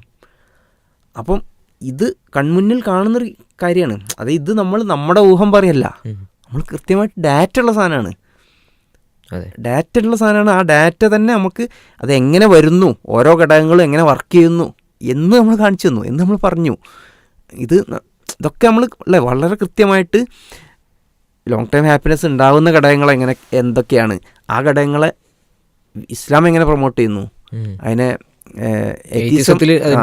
അതിൻ്റെ അവസ്ഥ എന്താണ്, ഇതൊക്കെ വെച്ചിട്ടാണ് നമ്മൾ പറയുന്നത്. അപ്പോൾ ഇത് കണ്ണുള്ളവൻ കാണാവുന്ന ഒരു സാധനം മാത്രമാണ്, വളരെ കൃത്യമായിട്ട്. അപ്പം ഇതൊക്കെ മനസ്സിലായിട്ടും ഒരാൾ അങ്ങനെ അടിയുറച്ച് വിശ്വസിക്കുകയാണെങ്കിൽ അത്ര അന്ധമായിട്ട് വിശ്വസിക്കാൻ മാത്രം അയാളുടെ ഒരു അന്ധത എന്താണെന്നുള്ളതാണ് നമ്മൾ ആലോചിക്കേണ്ടത്. അപ്പോൾ നമ്മളെ സംബന്ധിച്ചിടത്തോളം അങ്ങനെ ഒരു അന്ധവിശ്വാസി ആയിരിക്കുക എന്നുള്ളത് പുറത്തുനിന്ന് ഒരാൾ വീക്ഷിക്കുമ്പോൾ അതിൻ്റെ ഒരു അപഹാസ്യത, അല്ലെങ്കിൽ അതിൻ്റെ ഒരു മറ്റൊരർത്ഥത്തിൽ പറഞ്ഞാൽ ദയനീയതയാണ്, ഒരു ദയനീയമായിട്ടുള്ളൊരവസ്ഥയാണ്. അപ്പോൾ ഇത് മനസ്സിലാക്കിയിട്ട് അവർ ഒന്ന് പുനർവിചിന്തനം ചെയ്യുക എന്നുള്ളതാണ്. അത് യഥാർത്ഥത്തിൽ ഇവിടെ വിഷയം എന്താ വെച്ച് കഴിഞ്ഞാൽ നമുക്ക് കിട്ടിയ ഈ ഒരു ബുദ്ധി അല്ലെങ്കിൽ നമ്മുടെ ഒരു യുക്തി കൊണ്ട് ചിന്തിക്കാനുള്ള മനുഷ്യനുള്ള ആ ഒരു വിവേചന ശേഷി, ആ ഒരു വൈജ്ഞാനികമായിട്ടൊക്കെ ചിന്തിക്കാനുള്ള മനുഷ്യൻ്റെ ശേഷി, അതിനൊന്നും വിലമതിക്കുക എന്നുള്ളതാണ്. അതിനൊന്നും വിലമതിച്ചിട്ട് അതൊന്ന് ഉപയോഗിക്കുക, അതിന് ഉപയോഗിക്കാൻ തയ്യാറാവുക, അതിന് ലെവലേഷം സ്വന്തത്തിന് ഒരു വില കൊടുക്കുക, സ്വന്തം ബുദ്ധിക്ക് ഒരു ലേശം വില കൊടുത്തു കഴിഞ്ഞാൽ എളുപ്പത്തിൽ മനസ്സിലാവുന്ന കാര്യങ്ങളാണിത്. പക്ഷെ അത് ഏതൊക്കെ അർത്ഥത്തിലുള്ള ഒരു ഇമോഷൻ്റെ പേരിൽ, വികാരങ്ങളുടെ പേരിൽ ഇത്തരത്തിലുള്ള ചിന്തകൾ അവഗണിക്കുക, യുക്തിയെ അവഗണിക്കുക എന്നുള്ളതാണ് യഥാർത്ഥത്തിൽ ഇതിൻ്റെയൊക്കെ ഒരു ബേസായിട്ട് ഞാൻ മനസ്സിലാക്കുന്നത് എന്നുള്ളതാണ്. ഇതൊന്നെന്തായാലും ഈ ഡിസ്കഷൻ നമുക്ക് ഇനി കണ്ടിന്യൂ ചെയ്യേണ്ടതുണ്ട്. അപ്പോൾ എത്തിസവുമായി ബന്ധപ്പെട്ടുകൊണ്ട് വളരെ സുപ്രധാനമായിട്ടുള്ള കുറച്ച് കാര്യങ്ങൾ ഇത് ഞാൻ പറയുന്നത് വെച്ചാൽ, നമ്മളിതൊരു 10 ആൾക്കാർ കാണുന്നുണ്ടെങ്കിൽ അതിൽ 2 നിരീശ്വരവാദികൾ കാണുന്നുണ്ടെങ്കിൽ അവർ കൃത്യമായിട്ട് ഒന്ന് ആലോചിക്കേണ്ട വിഷയമാണ്. കുറച്ച് ഇപ്പം നമ്മൾ വികാരത്തിൻ്റെ പുറത്ത് ഇപ്പോഴും കൊണ്ട് നടക്കുന്ന ആൾക്കാരാണെങ്കിൽ നമുക്ക് പ്രത്യേകിച്ചൊന്നും പറയാനില്ല. നിങ്ങൾ വികാരം മാറ്റിവെച്ച് വിചാരത്തിലേക്ക് വരുമ്പോൾ മാത്രമേ ഈ വിഷയം വളരെ സത്യസന്ധമായിട്ട് പഠിക്കാൻ നിങ്ങൾക്ക് പറ്റൂ എന്നുള്ളത് തന്നെയാണ്. അപ്പോൾ അങ്ങനെ കാണുന്ന ആൾക്കാരോട് നമുക്ക് പറയാനുള്ളൊരു വിഷയം തന്നെയാണ്, നിങ്ങളിപ്പോൾ പിന്നെ ഇസ്ലാമാണ്, അത് അങ്ങനെയാണ്, മദ്രസ പൊട്ടത്തരം, ഇത് എന്നൊക്കെ പറഞ്ഞ് നടക്കുന്നതിനപ്പുറം എന്താണ് ഈ പറയുന്നതിൻ്റെയൊക്കെ, നിങ്ങൾ ഈ പറയുന്ന വാദം എന്താണ് എന്ന് നിങ്ങൾ ഇതുവരെ ആലോചിച്ചിട്ടുണ്ടോ എന്നുള്ള ഒരു ചിന്തിക്കേണ്ട ഒരു വിഷയമാണ്. ഈ ഒരു സംഗതി ഉണ്ടല്ലോ, ഇങ്ങനത്തെ ഓരോ പേര് വിളിക്കലൊക്കെ, അതും ഈ പറഞ്ഞ പോലെ ഒരു വൈകാരികതയിൽ നിന്നാണല്ലോ വരിക. ഞാൻ ഇപ്പോൾ പറഞ്ഞല്ലോ, അതായത് ഒരു യുക്തിപരമായിട്ടുള്ള തീരുമാനമല്ല. കാരണം യുക്തിപരമായ തീരുമാനമാണെങ്കിൽ അങ്ങനെ പേര് വിളിക്കേണ്ട ആവശ്യമില്ലല്ലോ. അങ്ങനെ പൊട്ടൻ മണ്ടൻ ഇങ്ങനെ വിളിച്ചുകൊണ്ടിരിക്കേണ്ട ആവശ്യമില്ലല്ലോ. കാരണം അവിടെ പറയാൻ അവർക്ക് പോയിന്റ് ഉണ്ടാവും. കാരണം ആ ഒരു പോയിന്റ് ഇല്ലാതെ വരുമ്പോഴാണ് ശരിക്കും ഈ ഇത് വെച്ചിട്ട് ശക്തിപ്പെടുത്താൻ നോക്കുക. കുറേ പേര് വിളിച്ചിട്ടും കുറേ തെറി വിളിച്ചിട്ടൊക്കെ. കാരണം കയ്യിലൊരു പോയിന്റ് ഉണ്ടെന്ന് പറയുമ്പോൾ, ഇപ്പോൾ നമ്മളിപ്പോൾ കുറേ കാര്യങ്ങൾ സംസാരിച്ചു, നമ്മളിപ്പോൾ ആരെയും അങ്ങനെ ആ നിലക്ക് വിളിച്ചിട്ടില്ലല്ലോ, പേര് വിളിച്ചിട്ടില്ലല്ലോ. നമ്മളത് ഇറേഷണൽ, ആ ഒരു ഐഡിയ ഇറേഷണലാണ്. എന്തുകൊണ്ട് ഇറേഷണലാണ് എന്നാണ് നമ്മൾ സംസാരിക്കുന്നത്. കാരണം എന്താ വെച്ചാൽ നമുക്ക് പറയാൻ ആ ഒരു സംഗതി ഉണ്ട് അവിടെ. കാരണം അതില്ലാതെ വരുമ്പോഴാണ് യഥാർത്ഥത്തിൽ ഇവർ ആ ഒരു രീതിയിലേക്ക് പോകുന്നത് എന്നുള്ളതാണ്. അപ്പോൾ എന്തായാലും നമ്മൾ പറഞ്ഞതെന്ന് വെച്ച് കഴിഞ്ഞാൽ, ഈ രീതിയിൽ ഒരു സ്വന്തം ആർഗ്യുമെൻ്റ് എന്താണ്, അല്ലെങ്കിൽ നിങ്ങളുടെ ക്ലെയിം എന്താണെന്ന് ഇതുവരെ നിങ്ങൾ പഠിച്ചിട്ടുണ്ടോ? അല്ല ഈ പറഞ്ഞ പോലെ വികാരത്തിൻ്റെ പുറത്ത് ഇതിൻ്റെ മേലെ കെട്ടിമറിയാണോ, എന്നിട്ട് പിന്നെ അങ്ങോട്ടും ഇങ്ങോട്ടും വെറുതെ സോഷ്യൽ മീഡിയയിലുള്ള ചർച്ചകളിലും തർക്കങ്ങളിലും ഇടപെടുകയാണോ നിങ്ങളുടെ ഒരു അവസ്ഥ, ഇപ്പോഴത്തെ അവസ്ഥ എന്നുള്ളതാണ്. അവസാനം നമ്മൾ പറഞ്ഞൊരു പോയിൻ്റ് ഉണ്ടായിരുന്നു, നിങ്ങൾക്കൊന്നാമത് ആഖിറത്തിനെ നിങ്ങൾ വിശ്വസിക്കുന്നില്ല, ആഖിറത്ത് പോയി ഇനി ഈ ദുനിയാവ് തന്നെ അവസ്ഥ ഈ രീതിയിലാണെങ്കിൽ അതൊരു പക്ഷേ സ്വയം ചിന്തിക്കുമ്പോൾ ഒരു ദുരന്തമല്ലേ, ഒരു ജീവിതം തന്നെ ഒരു ദുരന്തത്തിലേക്ക് പോകുന്ന രീതിയിലല്ലേ വരുന്നത് എന്നുള്ളത് നമ്മൾ സ്വയം ആലോചിക്കേണ്ട വിഷയമാണ്. ഇസ്ലാമിനെ സംബന്ധിച്ചിടത്തോളം ഇവിടെ പറഞ്ഞ ഓരോ വിഷയമായി കഴിഞ്ഞാൽ, ഇപ്പോൾ പിന്നെ ഒരു ലോങ് ടേം ഹാപ്പിനെസ്സിലേക്ക് വരുന്ന ഒരു വിഷയം മാത്രം എടുത്തു കഴിഞ്ഞാൽ 3 വിഷയം നമ്മൾ പറഞ്ഞു. ഇറാഷണൽ ആണെന്ന് പറഞ്ഞു, ഈ നിരീശ്വരവാദികളായിട്ടുള്ള ആളുകൾ തന്നെ പറയുന്ന മാനദണ്ഡപ്രകാരം അവരുടെ എയ്ത്തിസം എന്നുള്ളത് ഇമ്മോറലാണ് എന്ന് പറഞ്ഞു. അതേപോലെ തന്നെ ഈ ലോങ് ടേം ഹാപ്പിനെസ്സുമായിട്ട് ബന്ധപ്പെട്ട് നമ്മൾ പറഞ്ഞ സമയത്തൊക്കെ പറഞ്ഞിരുന്നു. ഇപ്പോൾ ഇസ്ലാം പഠിപ്പിക്കപ്പെട്ട ചില കാര്യങ്ങളുണ്ട്, ഇസ്ലാം പഠിപ്പിച്ച ചില കാര്യങ്ങളുണ്ട്. ഇപ്പോൾ നമ്മളൊരു പെരുന്നാളിന് പോയി വരികയാണെങ്കിൽ ഒരു വഴിയിൽ പോയി കഴിഞ്ഞാൽ നമ്മൾ തിരിച്ചു വരേണ്ടത് വേറെ വഴിയിലൂടെയാണെന്നാണ്. പെരുന്നാൾ നിസ്കാരത്തിന് പോയി കഴിഞ്ഞാൽ മുസ്ലിങ്ങളായിട്ടുള്ള ആൾക്കാരോട് പറഞ്ഞിട്ടുള്ളത് നിങ്ങൾ വേറെ വഴിയിലൂടെ തിരിച്ചു വരാമെന്നാണ്. അതെന്തിനാണ് പറഞ്ഞത്? ആ രീതിയിൽ കൂടുതൽ ആൾക്കാരെ ആ ദിവസം കാണാനും കുടുംബ ബന്ധങ്ങൾ പുലർത്താനും ഇങ്ങനെ ഇത്രത്തോളം സമഗ്രമായി. ഇതിപ്പം ഒരു മുസ്ലിമായിട്ടുള്ള ആൾ ഇതൊക്കെ വിശ്വസിക്കുന്നത് ഇങ്ങനെ കുറേ സയൻറ്റിഫിക്കായിട്ട് അവിടെ ഇവിടെയും കുറേ പഠനങ്ങൾ നടന്നിട്ടുണ്ട്, അതുകൊണ്ട് നമ്മളങ്ങനെ ചെയ്യാമെന്നല്ല. അല്ലെങ്കിൽ ഓരോ ഭക്ഷണത്തിന് ശേഷവും വെള്ളം കുടിച്ചു കഴിഞ്ഞാലും ഒക്കെ അൽഹംദുലില്ലാ എന്ന് പടച്ചോന് സ്തുതി പറയുന്നത് ഇതൊക്കെ കൂടി ഇങ്ങനെ കുറേ പഠനങ്ങളുണ്ട്, ഡാറ്റ ഉണ്ട്, അതുകൊണ്ട് ഞങ്ങൾ ചെയ്യുന്നു എന്നല്ല. അത് അവരങ്ങനെ പഠിപ്പിക്കപ്പെട്ടതാണ്. അപ്പോൾ ആശയത്തിൻ്റെ സമഗ്രത എത്രയാണ് അത് നമ്മൾ പഠിക്കുക എന്നുള്ളത് തന്നെയാണ്. നിഷ്പക്ഷമായിട്ട് ചിന്തിക്കുന്ന, സത്യസന്ധമായിട്ട് പഠിക്കാൻ ആഗ്രഹിക്കുന്ന ആളുകളെ സംബന്ധിച്ചിടത്തോളം ഇത്തരത്തിലുള്ള ചർച്ചകൾ ഇതൊക്കെ നിങ്ങൾക്ക് ഗുണകരമായി തീരും എന്നാണ് വിശ്വസിക്കുന്നത്. ഇൻഷാ അല്ലാഹ് മറ്റൊരു എപ്പിസോഡിൽ നമുക്ക് വീണ്ടും കാണാം. അസ്സലാമു അലൈക്കും വറഹ്മത്തുള്ളാഹി വബറകാതുഹു.